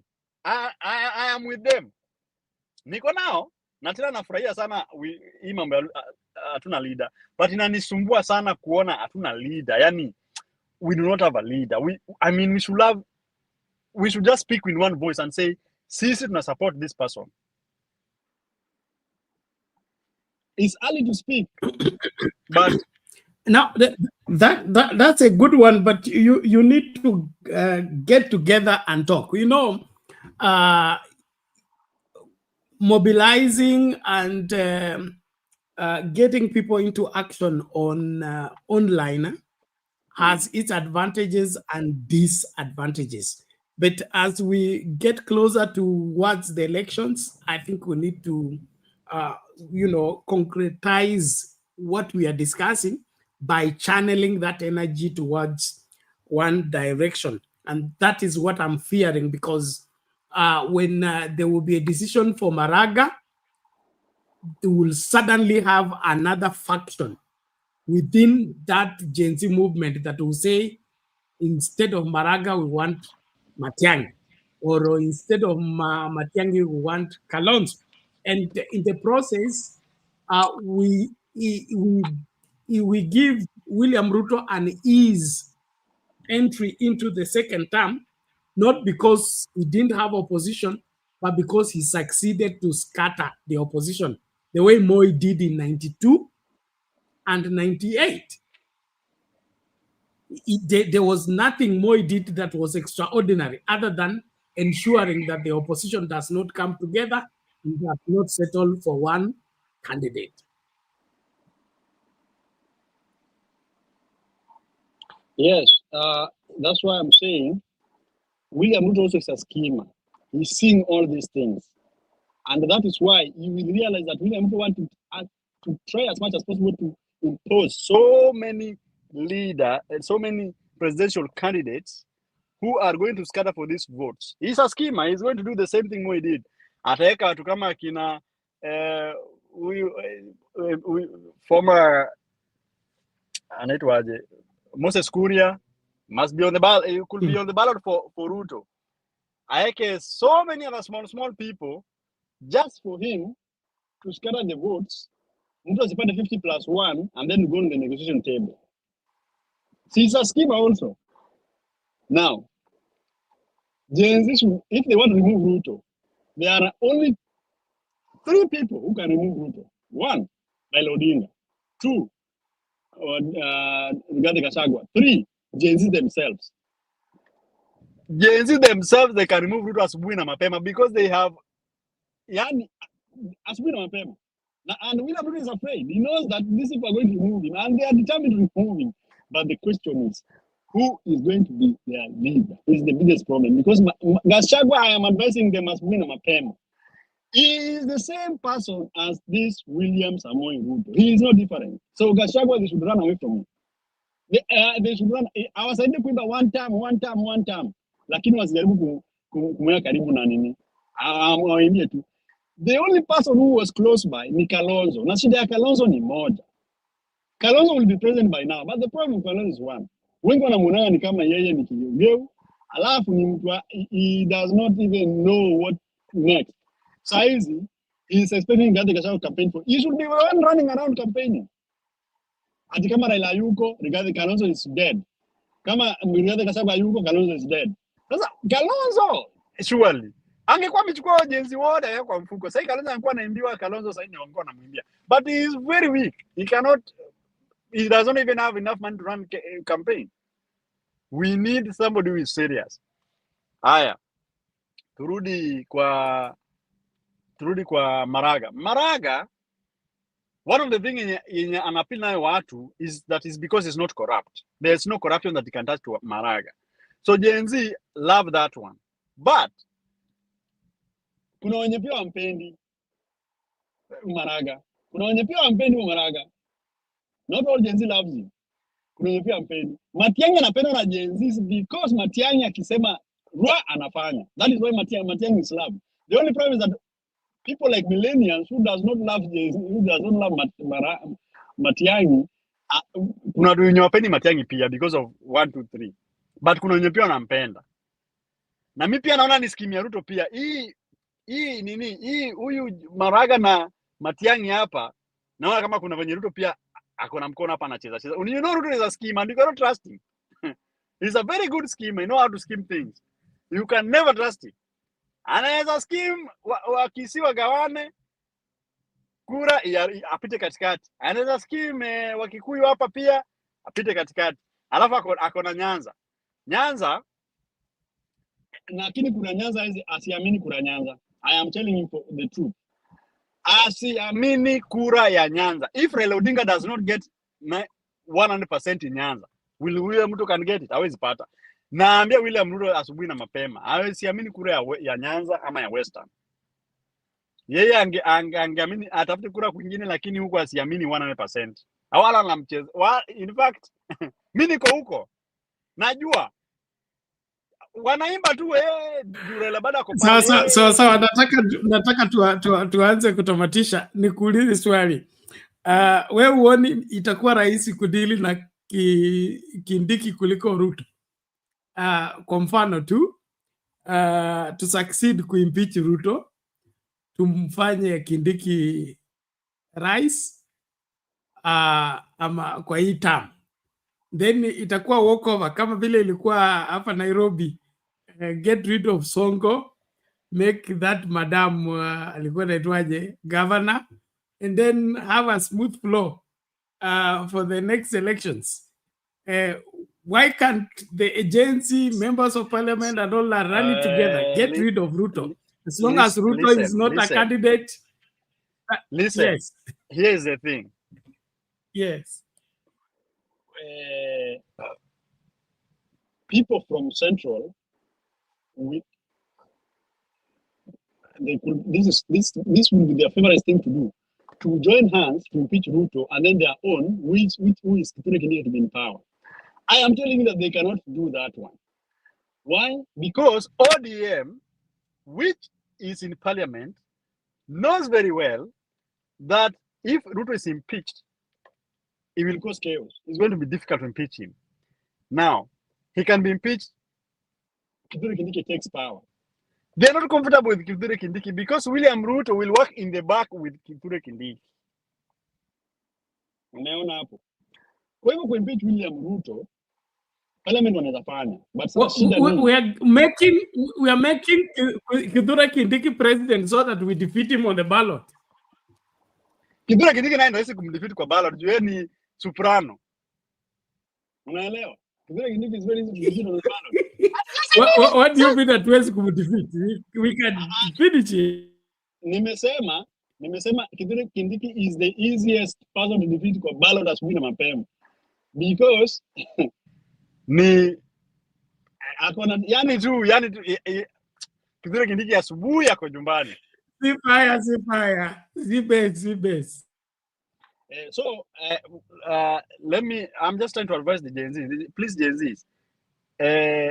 Tuende tuchukue kura, lakini tujue kuna kitu moja lazima tufanye. To make sure ya kwamba sisi tuko na leader ambaye we are trying to support. That will help us. My opinion. The problem, I am afraid also that the earlier you call the leader, the worse it is, because then they pay their money, they start telling them this. It's just because money is everything. Ruto kuja kuambia wewe chukua bilioni 15 hivi, wachana hii maneno. Si unaacha jenzi kwa mataa. Unaenda ngambo na relax ngambo. Unaona? Sasa ndio mchukue Maraga ama Okio Mtata, wale hawezi kununuliwa, and then hao wengine mshikilie. Let me tell you the ticket that I loved to be on the ballot. Okio Mtata president, Maraga deputy, or Maraga deputy, Maraga president, Okio Mtata deputy. Hiyo tiketi asubuhi na mimi nauza kabisa. Tauza. But ticket hiyo itakuwa hatari. I have a different suggestion. We need if we take Maraga, we should have a youthful person to keep the picture of the young people. But you know there's one youth ambaye amependwa Kenya mzima, Babu Owino. Basi fanya nikwambie Babu Owino fanya hivi. Maraga president, Babu Owino deputy. Tumemaliza maneno. Asubuhi na mapema jenzi wote Babu Owino. I am telling you, Babu Owino anapendwa Kenya mzima. Wacha nikwambie leo. Hata Raila Odinga akichukua certificate ya ODM apatie nani? Hata Raila Odinga akisimama president governor Nairobi. Asubuhi na mapema Babu Owino anashinda. Hata Raila Odinga akisema ndio governor anashinda. Babu Owino anashinda asubuhi na mapema ODM Nairobi. Mimi nakwambia Babu Owino Maraga will get ticket to sell, or Edwin Sifuna Maraga will get ticket to sell. All right, that's a good one, and we hope that works. Especially Edwin Sifuna, yes, experience, level-headed, very committed to the rule of law, and future. He looks future president, and so that will work magic. But that also needs to help Kenyans get out of the mess of their tribal cocoons. You see what is going on with the Western Kenya and the tribal arrangement that is taking place right now. If we don't walk out of that tribal whatever imprisonment, we may just deny that better ticket a win because of those so-called tribal animosity and wanting to pay back or win against each other. I think we must all outgrow the aspect of tribal rivalry and get to the nitty-gritty of appreciating that we as a country, we are in a mess and we need to get out of that mess. And for us to get out of that mess, we must be willing to find the person that is competent enough and able to help us get out of the hole where we have dug ourselves into. And so the traditional tribal rivalry that has always denied us right leaders, right competent nationalists, they have been denied that opportunity all along on the altar of our tribal commitment. I think we must endeavor to go and preach that out of the minds and the hearts of majority of Kenyans, which in my opinion can work like magic if we begin early enough and be able to convince Kenyans that they are only safe when they are fighting for Kenya, not for their tribe, not their region, and not even their political party. The fight for Kenya needs to be a fight for Kenya by Kenyans, regardless of their political party persuasion, regardless of their tribal or ethnic background, regardless of their regional wherever superiority, so that we end this issue of watu wangu, watu wetu, watu wenu at the expense of the country. And so I would pray that the millennials, the Generation X, and the rest get delivered from this so, well built within our system of tribalizing everything. And of course, the government bloggers and the rest of the Pro-Ruto team are doing extra work to see to it that that remains. That as long as we remain tribal and remain, fighting against other tribes, we will keep the status quo. So for true change to take place, we must outgrow our tribal differences and our tribal rivalry. Let the Luya, if a better person to be a president is a Luya, so be it. If a better person to be a president is a Turkana, so be it. Let the best man win, not the one that is available, or not the leftovers. Bwana John, you can respond to that briefly, tumlete furaha, tunapoanza kufungasha. Yes, we do not need a leader because of his tribe. We need a leader who can, if he's the best leader, Kenya should look for the best leader, not because of where it's coming from. Where it's coming from is the problem that we have today. Because we had Moi, we had only two tribes, yet we had 47 tribes, many tribes in Kenya. So we could get somebody from anybody that is willing to take Kenya to where we are supposed to be. That's what we are supposed to be focusing on. And so we remove corruption, we remove bad governance, if we do away with all these things, I think Kenya, we have a lot of money. Imagine 2 billion inapotea kila siku, bado tuko na pesa kwa account. 2 billion, Nuhura alituambia 2 billion every day tunapoteza 2 billion. Hiyo ni pesa mingi sana. Na bado Kenya haijaanguka. Ushaisikia Kenya imeanguka? Bado tunaendelea mbele na maisha. I mean, if we remove corruption and bad governance and have a very good leader who are willing to work, I think we will be in a good position. We do not need maandamano. We do not need anything. I mean, that is my take. Sawa, asante sana Bwana John, tunashukuru kwa maoni yako. Mabibi na mabwana, tunapoendelea na mchakato, maoni yako kwa comment hapo, tunashukuru. Nimeona mtu kwa TikTok anasema Kindiki atakuwa walk over. So hii muujiza wa kumungatua Ruto kabla ya one term, it will be a good miracle. Furaha, hali vipi? Niko salama. Karibu siku nyingi. I've been away for a while, yes. The debate today, of course, we've learned where Boniface is, but you wonder where the country is headed. on the topic that you are on about who is best suited for the presidency, for me, I earlier commented and said I have my reservations regarding Maraga because of his tenure as the CJ. If you've had an opportunity to have a case in the law courts, in our law courts, you'll see what happens there. That system is just, these people protect themselves, the lawyers, even very strong cases like the land for ever-ready guards.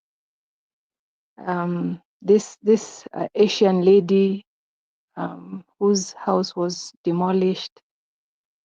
Very, very straight cases that you think would get the attention and the things that are needed. He did quite a bit, but I'm still just researching on some things that I am not comfortable with regarding Maraga, because you see, he was Chief Justice. We have three arms of government. We have the legislature, we have the executive, and we have the judiciary. That's an independent arm of government. But during his tenure, there are a lot of also the executive and the legislator or just the politicians still got away with so much under his tenure. You can say it wasn't up to him because it's a question of the lawyers and the judges and everyone in the system. But you see, that's the same thing that we are faulting Ruto for. The buck stops with him in the country. The buck stopped with Maraga. So there's some outstanding cases. I was just highlighting some, but I'm checking my facts before I can put them forward anywhere. But that's just, for me, there was a test. There was a test for him, and he fell short. He went ahead and did something that was unprecedented, very in order, like nullifying an election. But he let the circumstances of the repeat election make his nullification really void. It was useless for him to nullify an election and then let us go back to an election with the same referee, the same field, nothing changed, and Uhuru just had a field day. So for me, there are some things that you look at it, and he was very tough. We felt like this is the guy when that nullification came. But later, after the issue of we shall revisit,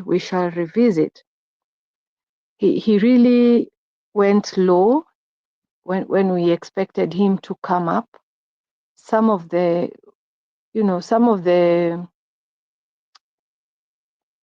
people or some of the cases that we thought would really get attention during his tenure did not. So yeah, I'm still compiling that, but I think Maraga for me is not the man. He might be that he doesn't have some corruption linked to him directly, but he had a very, very, very big post. And I'm trying to look at the positives of that time. They are there, but you feel like for somebody, because you see, if he was the CJ, which is an independent arm from the legislature and the executive, and he couldn't check them. When he becomes president, we want that president to go back and take on some of those people who have messed us. So if he couldn't do it with the office that he had, which is actually supposed to check these other two, I don't think he'll do it with the executive. I don't think he can come after the people that, after the rot and the corrupt people when he's the president if he couldn't do it with the judiciary. Yeah, so that's my fear. I mean, I like Sifuna. Babu, I know it's only the DJ Evolve thing that rubbed him wrongly, but I think that is something he has made amends for, and probably he did it at a time when he wasn't in his right mind, and he has made amends for it with the family, and he has redeemed himself quite a bit. So there's something going on for him, especially them being youthful. Sifuna was even today. He was with the young captains, these ladies, young girls and ladies who are ODM members. And if you listened to everything that went down during that event, you get a sense that he's somebody who is quite reliable. I'm sure his connection and relation to Baba is causing ripples in those people who feel betrayed by Baba. Yeah, but Bernard, I was wondering, betrayal betrayal, unajua sasa ukianza kusema nimekubetray and we didn't even have an agreement. Sometimes I was having a discussion with someone and I said, the word betrayal is like you are at par and you are in agreement with something. But if I recall, the Gen Zs were not even, they didn't want Baba anywhere.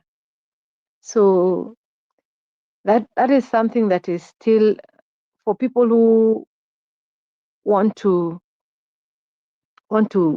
lay blame, it is still out there. So that's the only thing that people are castigating ODM for, and by extension everybody who is in it.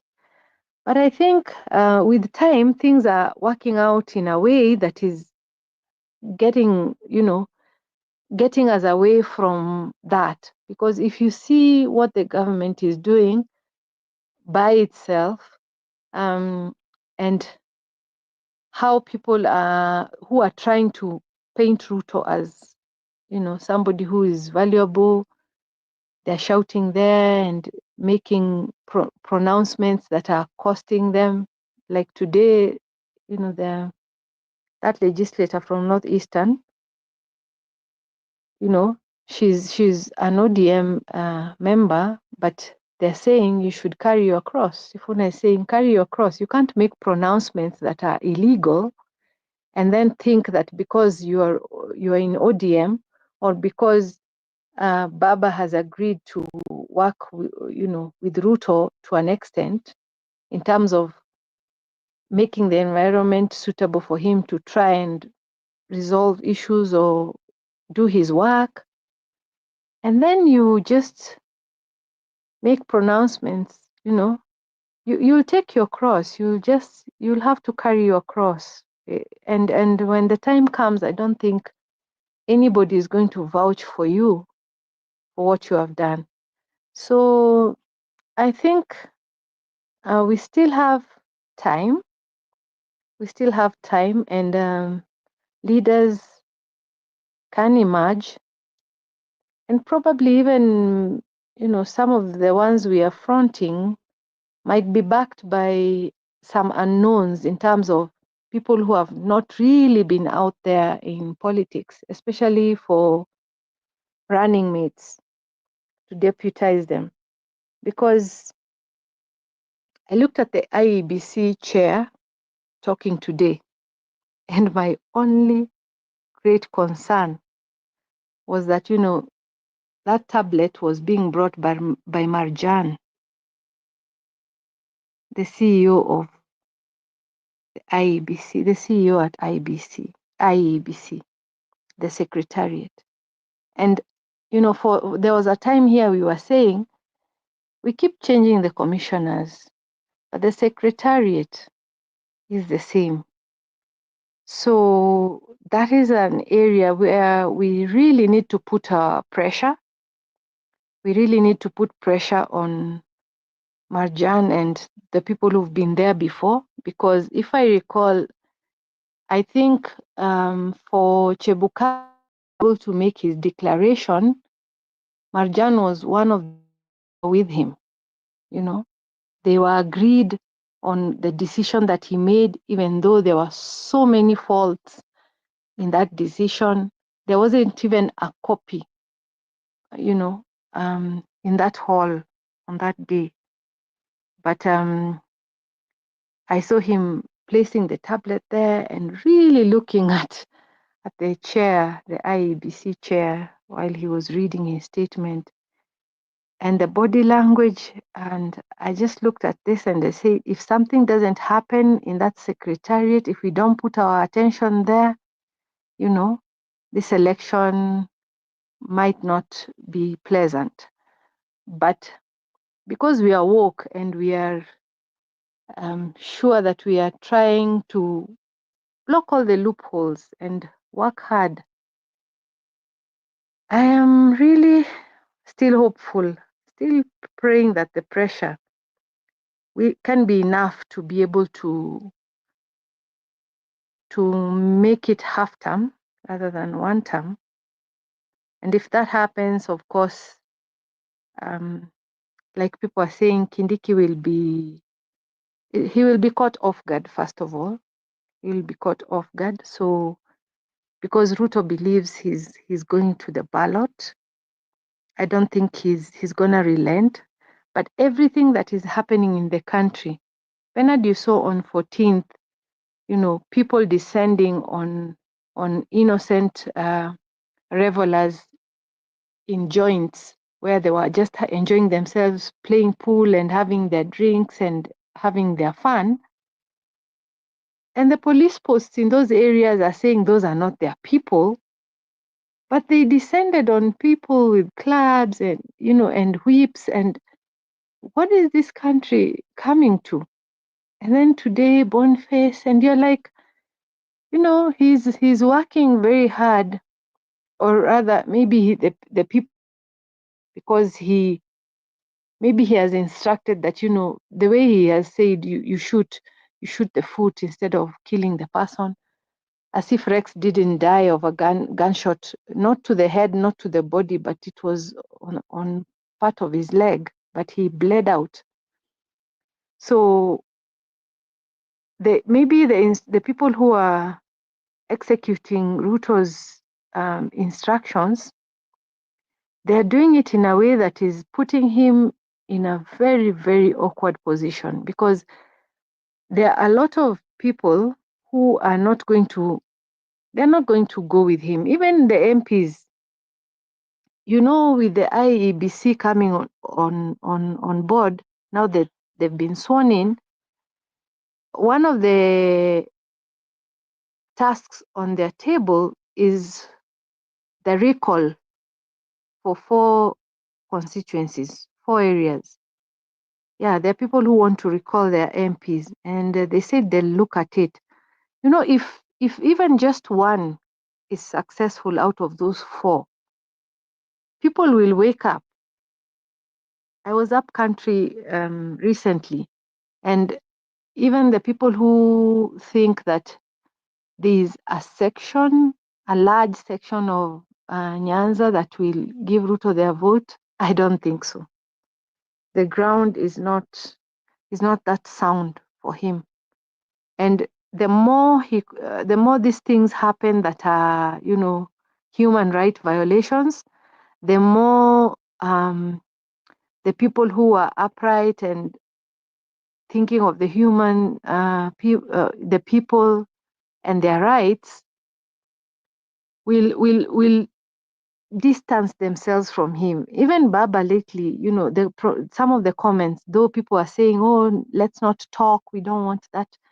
We don't want we don't want any dialogue. We don't want any conclave," as he has called it. They don't want anything. But I think it is only a person who lacks wisdom who doesn't take an opportunity when given one to just even express what you want, you know, in a forum that you can hold to account. When we go to the street, yes, we make a statement, but to who generally? It's a big statement out there, but you see how much negativity it gets, to the point that even if you had a point, all the violence, all the people, the mistakes that are done by others who are not even the true protesters, it waters down the weight of what was supposed to be achieved by that protest. So if that is not working and you have another opportunity where somebody is saying, what is it you want? Even if they're deaf or they've been blind to what you're saying, I don't think there's any harm in taking that opportunity to repeat yourself, and put documents and your evidence and table it so that it's captured for future use. Even if you're to go to higher courts or international courts, those are some of the things that will have weight, because there could be signings or agreements and dialogue that is structured. And so I think it's just any wise person takes stock, and the kind of deaths that we've had with the maandamanos, this is the kind of stock take that Baba did in 2023 and said, wait a minute, I can't go to the street another time. 97 lives plus all the injuries is too much. And now if we add up 2024 and then 2025, any logic would dictate that without the environment changing the way it is right now. So Sifuna is a good pick. Babu Owino is a good pick, but maybe he could be eyeing the governor's seat in Nairobi now that Tim Wanyonyi has interest in Bungoma. So yeah, that's what I think, Bernard. That's what I think. Okay, thank you very much, Fra, for that. And probably on Maraga, I may choose to hold a brief for him. The judiciary and the executive are two different arms of government, and the operations are very different from each other. One thing about Maraga is, I would say, the content of his character in terms of his strong stand on values and principles, in terms of that is standing with a constitutionalism. And that could also might have been the reason of him not having high-handedness in terms of how cases are held or how cases are decided. Like the way the judiciary is structured, to me, it's even funny. Okay, we have the president of the Supreme Court, and then that president of the Supreme Court is made a member of the Judicial Service Commission. And then if the judge gets into error, that judge is supposed to be accused to the Judicial Service Commission. And the Judicial Service Commission is also subject to be taken to court, to another lower court. So the structure itself doesn't, it's problematic from the word go, and it's very difficult to find your way around it. But Maraga's influence over the 7 judges to come to an agreement of nullifying an election, that to me is a huge score, and a huge score in the sense that it wasn't a personal individual decision. It was his leadership that brought about this 7 judges, or the majority of the 7 judges, to come to a conclusion, say this thing smells too bad, we can't leave it the way it is. As opposed to Madam Hot Air, Madam Hothair was brought food that is smelling very bad, and she was able to influence 7 of all the 7 judges to agree that this food is good. Let's just eat it. Who will decide what medicine to take thereafter? And so, on issues of leadership, then his constant being at loggerheads with the executive, giving advice for the dissolution of parliament. The only place where I don't see Maraga serious is that fallout between him and Uhuru Kenyatta on the 3 judges. Were they 3 or 4 judges? That Uhuru said no, and he was still saying they should be sworn in. Yes. Yes. So that's where now I begin to ask, why should he be insisting? And then he is part of the JSC, the Judicial Service Commission, and the Judicial Service Commission are the ones service to the evidence that these judges are not to be relied upon. So how could Maraga be given all that evidence and be given all that, being the know-how of all that knowledge, but Uhuru Mlevi wetu anaona hii hapana. So up to on those issues, I would find, if I got Maraga, I will ask him about it. But on providing leadership, I think he can further this nation better than majority of the people, because also we're looking at also at the state of the country. Okay, the state of the country. The country is in such a place that if you run it too fast, you crash it. If you run it too slow, you lose it. And so we would need a fatherly figure and who is conversant with the law. And all we need is to bring Kenya back to the rule of law. The moment Kenya is back on the rule of law, everything will flow. But we have got so many loopholes and so many, escape routes on the issue of law. Anytime somebody's cornered, they find a way around the law, So when we tighten the rule of law and get the country to be run according to the Constitution, we will make giant steps ahead faster than all this cutting of corners. And the best person on that, if it's not Okiya Mtata, should be Maraga.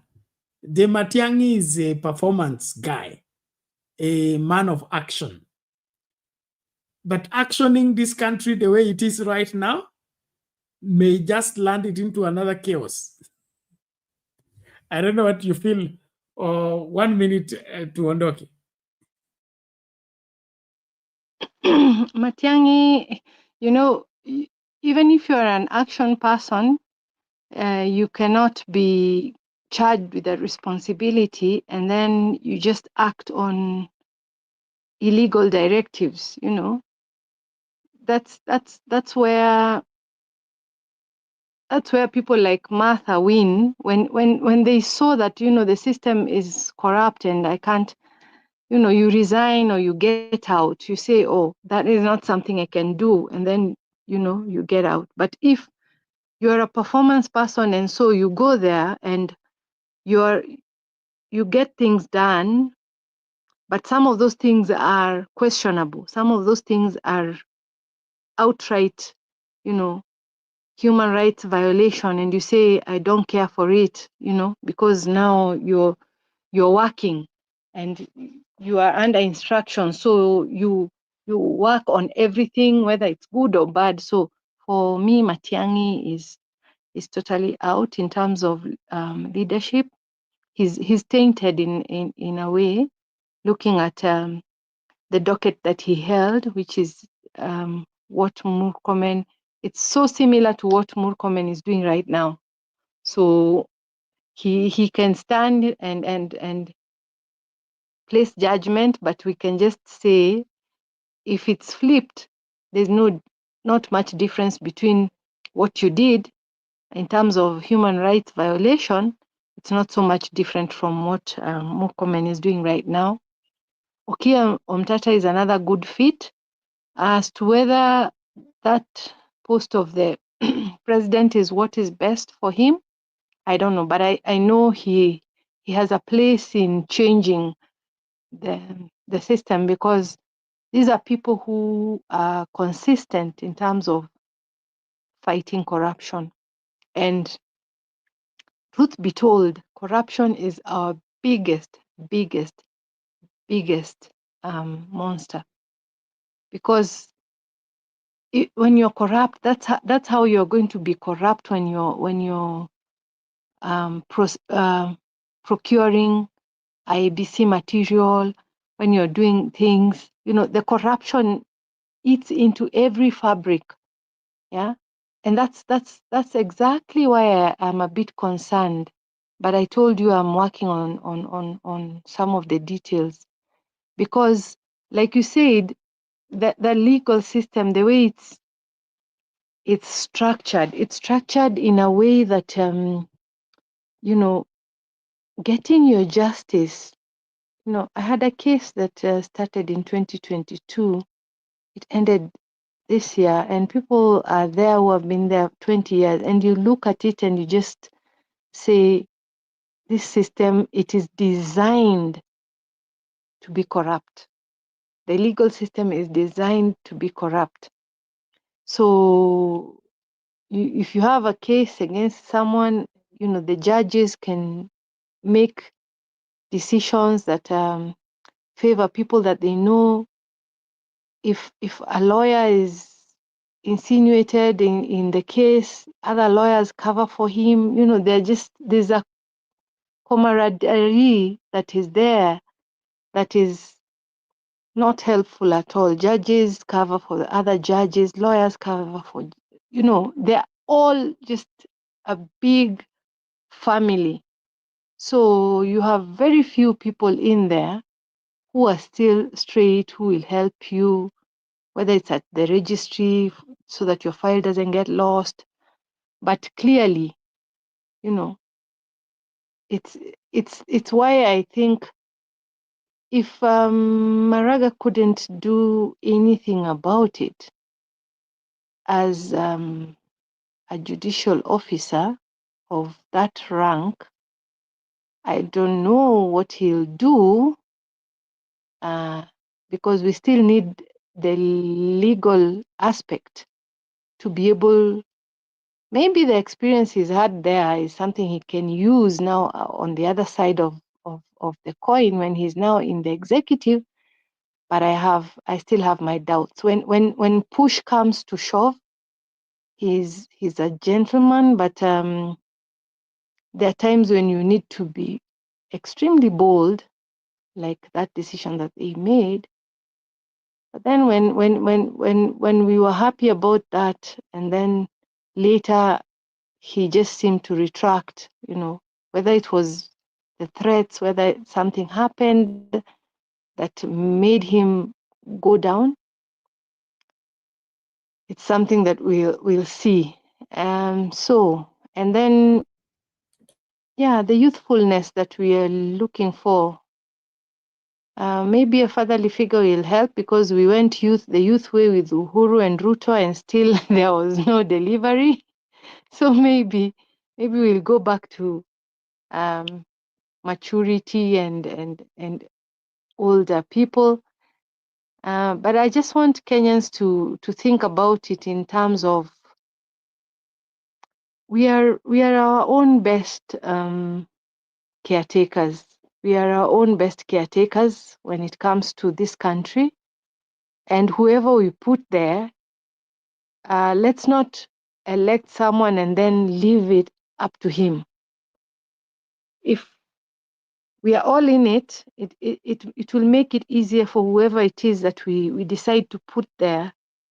So not just leave it to the MPs, elect people and just expect them to go there and work. No, we will hold them accountable. We'll have to push. We'll have to be diligent on a daily basis, because we've seen that sometimes people promise and then when they go there,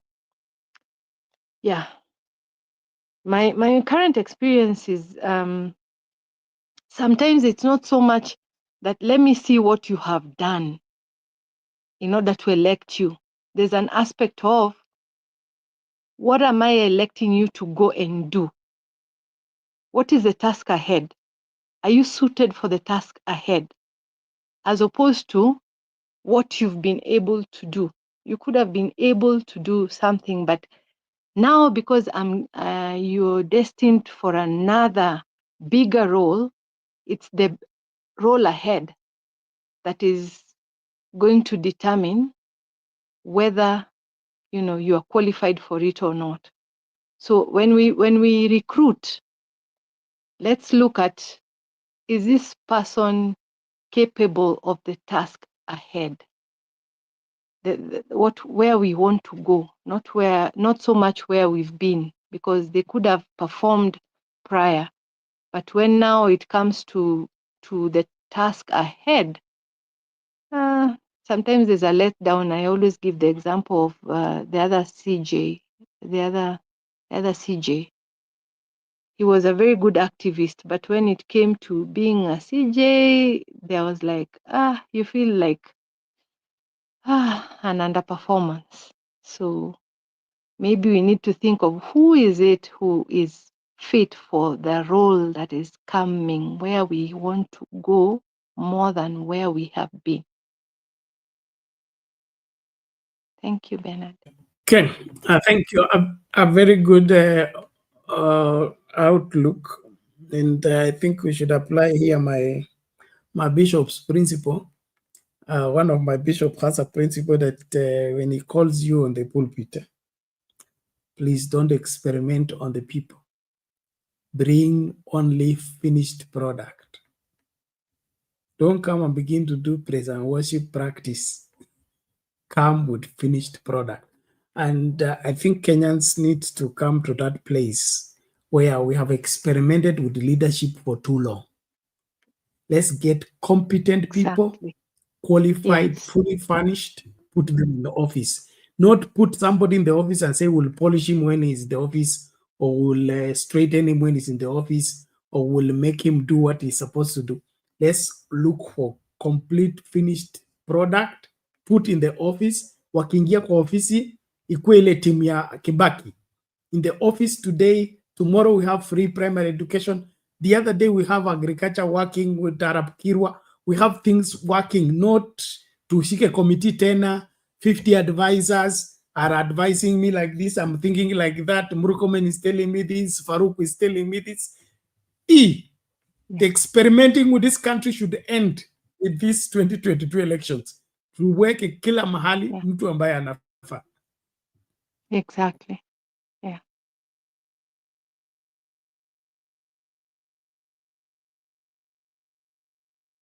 Oh, sorry. Unless there's a matter we need to close now. It's 1 a.m. East African time. Leo tulianza kipindi mapema. We already done 2 hours, and I don't want us to go further than that.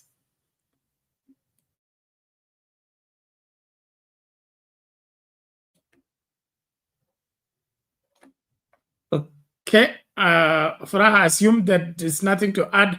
Let's listen out to what Sifuna said today, even as we begin to close. Alafu tuende nyumbani, leo ni saa tu. Yes, Kennedy. What is your take on the intergenerational national talk that has been advised by your party leader? I think this is what exactly is happening here. Because if you look at me and Senator Beth, we don't come from this generation. These are our younger sisters. And we have taken the position that you must never discount dialogue. You must never refuse an opportunity to discuss your issues or to talk. And when you sit down and listen to them, you get different perspective on the issues in the country. I have said when we were in there that we need to get to a place where certain decisions are only left to younger generations. And I've given the example of a suggestion that was made by one of the elders in this country to build apartments in Nairobi National Park. And my position is that we should ask the children whether they want to continue seeing animals at Nairobi Park or they want to see apartments. That decision surely cannot be for people over the age of 70. So it is important to have these conversations. I was giving the example that when I was at the University of Nairobi in the early 2000s, we used to pay only 6,000 shillings per semester for the accommodation. Now they're telling me it's upwards of 40,000 Kenya shillings. And this is something that as a generation who enjoyed that benefit ourselves, we must be fair to this generation also and give them a chance at education and not to stifle it by making it expensive for them to go to school. So how do these issues come up if you don't talk? But what they have told us is that now the older generations need to do less talking and more listening. Yeah. And as a party, ODM, we are committing here today that we will do more listening than talking. Yes. And when we give these young people opportunity to speak to the country, please don't harass them the way you are trying to harass them. It is not fair. It is the first time that this young lady is answering questions from the press. And I have done this for 8 years. This can be very intimidating. Yeah. So muwapeleke pole pole hata nyinyi. Ndio tuwakubalie wafanye nini? Waongee. Si ati ukiongea unaanza kuulizwa maswali mingi. Hapana. Muwasikize. Sawa?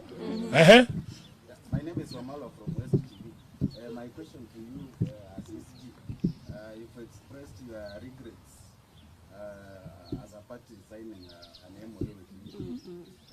So do you consider getting out of the MOU, or you have to... That's not a decision for Sifuna. That is not a decision for Sifuna. You know how decisions of ODM are made. They are made after meetings of organs of the party. There is an NDC that has been called for October, is it? Yes. So I am sure once that, you know, Sifuna as SG, I am only a spokesperson.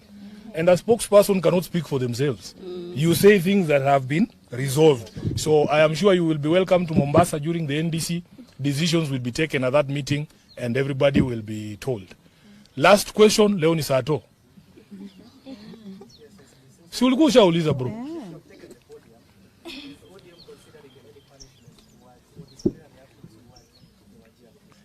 First of all, let me tell you that as a party, we already condemned any member of parliament or any person standing up to claim that they will interfere with elections. As you know, ODM has been a victim of election rigging for many, many elections.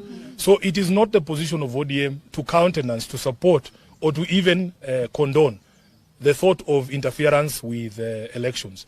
These young people will tell you that they are waiting. They are very eager, just like I was in 2002, to be given a ballot, so that people hear from them directly.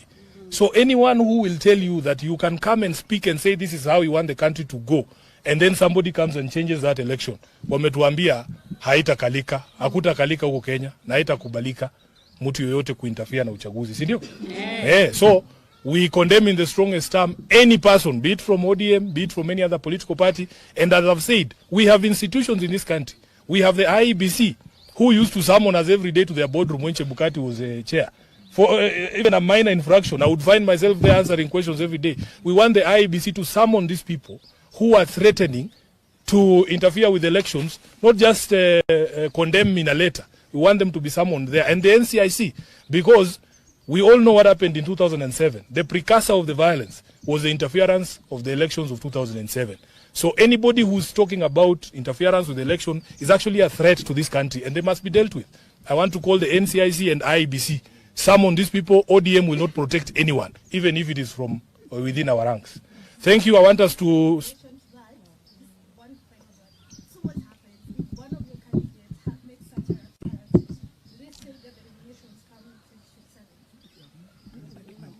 There is nothing like a candidate, Madam. You know, I've been a leader of this political party for 8 years now. I wish political parties had the powers that people imagine we do have. All of us, a political party only exists for politics. If, for instance, today I go and beat my neighbor at home, that is not a matter you ask ODM, what are you going to do to Sifuna? That is criminal conduct. That is why we are saying there are institutions who should enforce the law. If I go and break the law there, today I go and drink and fight in a bar, you don't ask Raila, what will you do to Sifuna? No. I should be arrested in the police and be taken to court, because political parties don't enforce criminal law. There is institutions for that. That is why the police exists. So anybody breaching the law, breaking the law, should be subject to the law. And that's what we are saying. For us, we can only condemn and disassociate ourselves from such pronouncements as believers in democracy. Thank you very much. Mungu wabariki. Always a pleasure to have you here. Asanteni sana.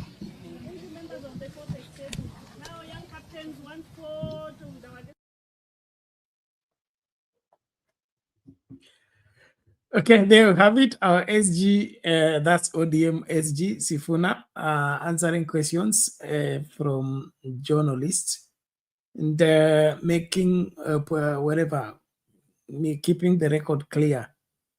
I am happy for that clarification, because there's a lot that is blamed on the party or on the leadership of the party, when actually whatever that is being complained about are criminal actions that the NIS or DCI should be working. And from borrowing from what Sifuna has just said, why would they be bouncing and, going to camp and arrest Boniface Mwangi in the night when the MPs who have pronounced themselves about rigging the elections, putting the country in whatever conflict mode, are still walking around freely? They have not been summoned. They have not been questioned. Nothing has been done from their end. So is this DCI and the NIS operations selective? Is there something wrong with the way our police and security systems are trained and established? Because it appears, Farah, if you are still there, there was this altercations between the Tanzania parliament and the Kenya parliament. You remember when they say they can't learn anything from Kenyans?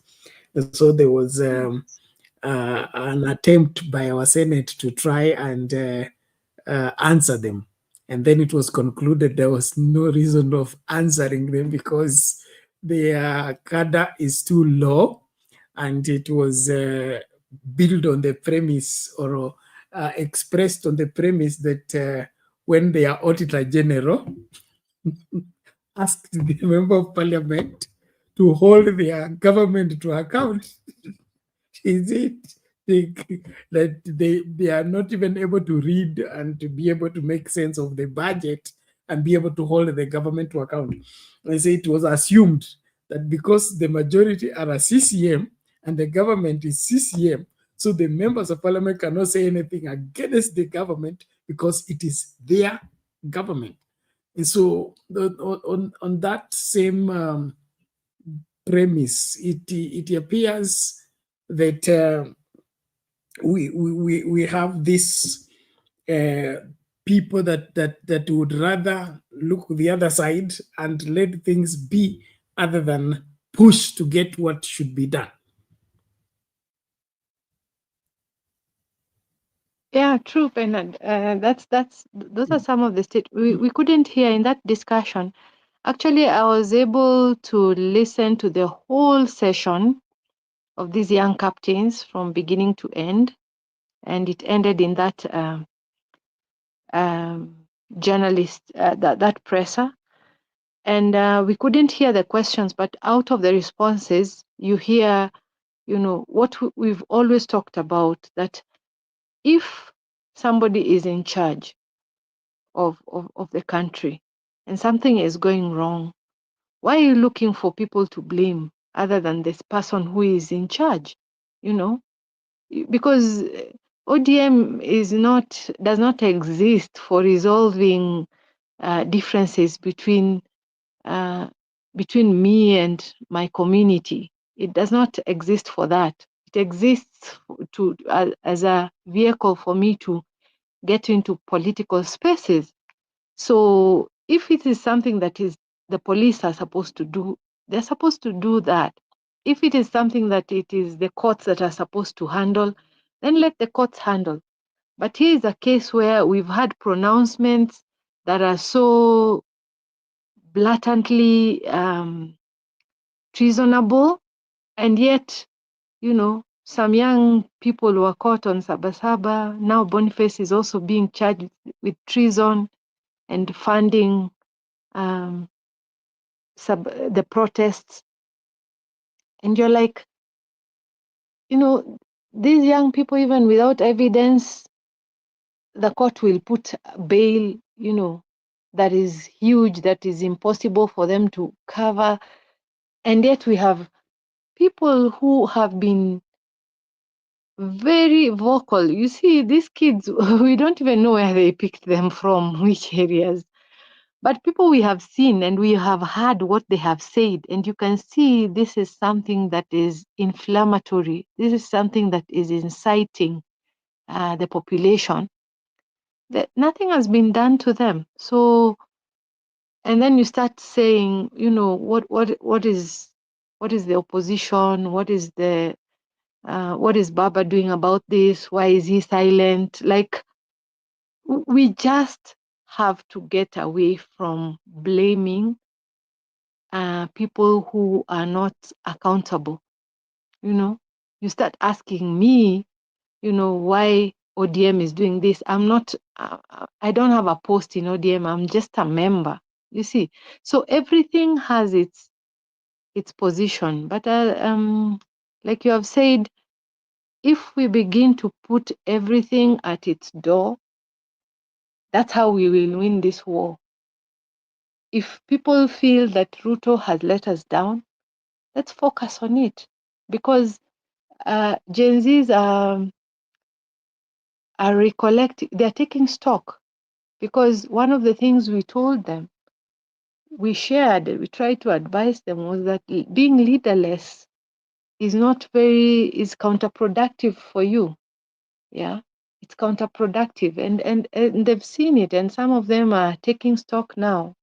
People like, is it Okayo? They're taking stock because they're wondering, where did we go wrong? And some of those things, even the former MP Njeru Gadangu, that's the advice he gave them when there was a town hall discussion on the eve of Sabasaba. And I think that some of the advice that they were given is what led to the protesters not going to the street on Sabasaba.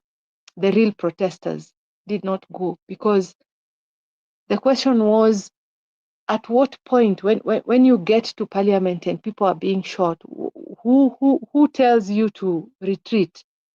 Who tells you to go forward? Nobody. You're just left in limbo because you're leaderless. Let the leaders emerge from amongst them. And every time a leader emerged, that leader became their enemy. If it's Kasmuel, if it's whoever it is that emerged from those protests, whether it's Hanifa, whether people they would take sides. Some will be like, oh, Hanifa is good. Others will be like, no, she's paid. She's getting money from where? And so somebody was working to make sure that you don't read from the same page. I gave the example somewhere of the 2002 elections. When the opposition realized these are people who had been vying separately, meaning these are people who are not seeing eye to eye. When they realized that not seeing eye to eye is what is costing them, it didn't matter kama we ni adui yangu, we kuja hapa, bora tutoe the bigger monster. So that's where we are right now. Forget about sijui alilipwa wapi. Hata kama Boniface analipwa, nimewaambia bora analipwa na anafaitia the same thing that I want. If he gets paid for it, so be it. That's okay. I mean, it's not my business, but what does he stand for? He wants justice. He wants the same things I want. Being beaten for saying the things that I want to say. He's being harassed for the platform that I can't have. So, as a wise person, that person is on my side. So if all these people who are on the same side, they collate their energy, itakuwa half time. Thank you. Exactly. Thank you for how we appreciate that. Ladies and gentlemen, we must call it a day as we wind up, but we'll be linking up later on. I had promised that I'll make official communication and it appears most of our viewers are not here. I think let me do that in tonight's program. So that we lay all the records clear. But in the meantime, we really want to appreciate all of you for your patience and continued followership. Like I said, the previous 2-3 days, we have not been able to come on live. There is something happening with our internet service providers that is messing up our consistency in relaying our shows as we would love to. So want to urge us to continue subscribing to the channel and also urge you to support the channel as usual. We rely on your goodwill and support to keep running all this. If we give up on supporting the channel, then we will need to negotiate on how we will be operating. There are bills that we have to pay monthly to keep running this show. And so please, let's be vigilant on the same. And then I'll be giving an official communication about Frank and the support that we've been giving to him in at the tail end of tomorrow's show. So let everybody be around and let's engage. And please make use of whatever space you have to educate Kenyans. It is important that we rally together to do the right thing, not to rally together to fight each other, allow ourselves to be set against each other, to be told this tribe is better than this tribe and this tribe should not be allowed to be in power. This one should be hindered. This is not a tribal country and we don't have tribal presidents. If Ruto is kicked out of office, it's Ruto has been kicked out of office. It's not the Kalenjin, it's not the Rift Valley. It is William Ruto as an individual, and his sins and his breaking of the law is also individual, just like as his own gains. He's not making it a Kalenjin gains. So let's separate these two things, an individual and the tribe, ethnic group where he comes from. And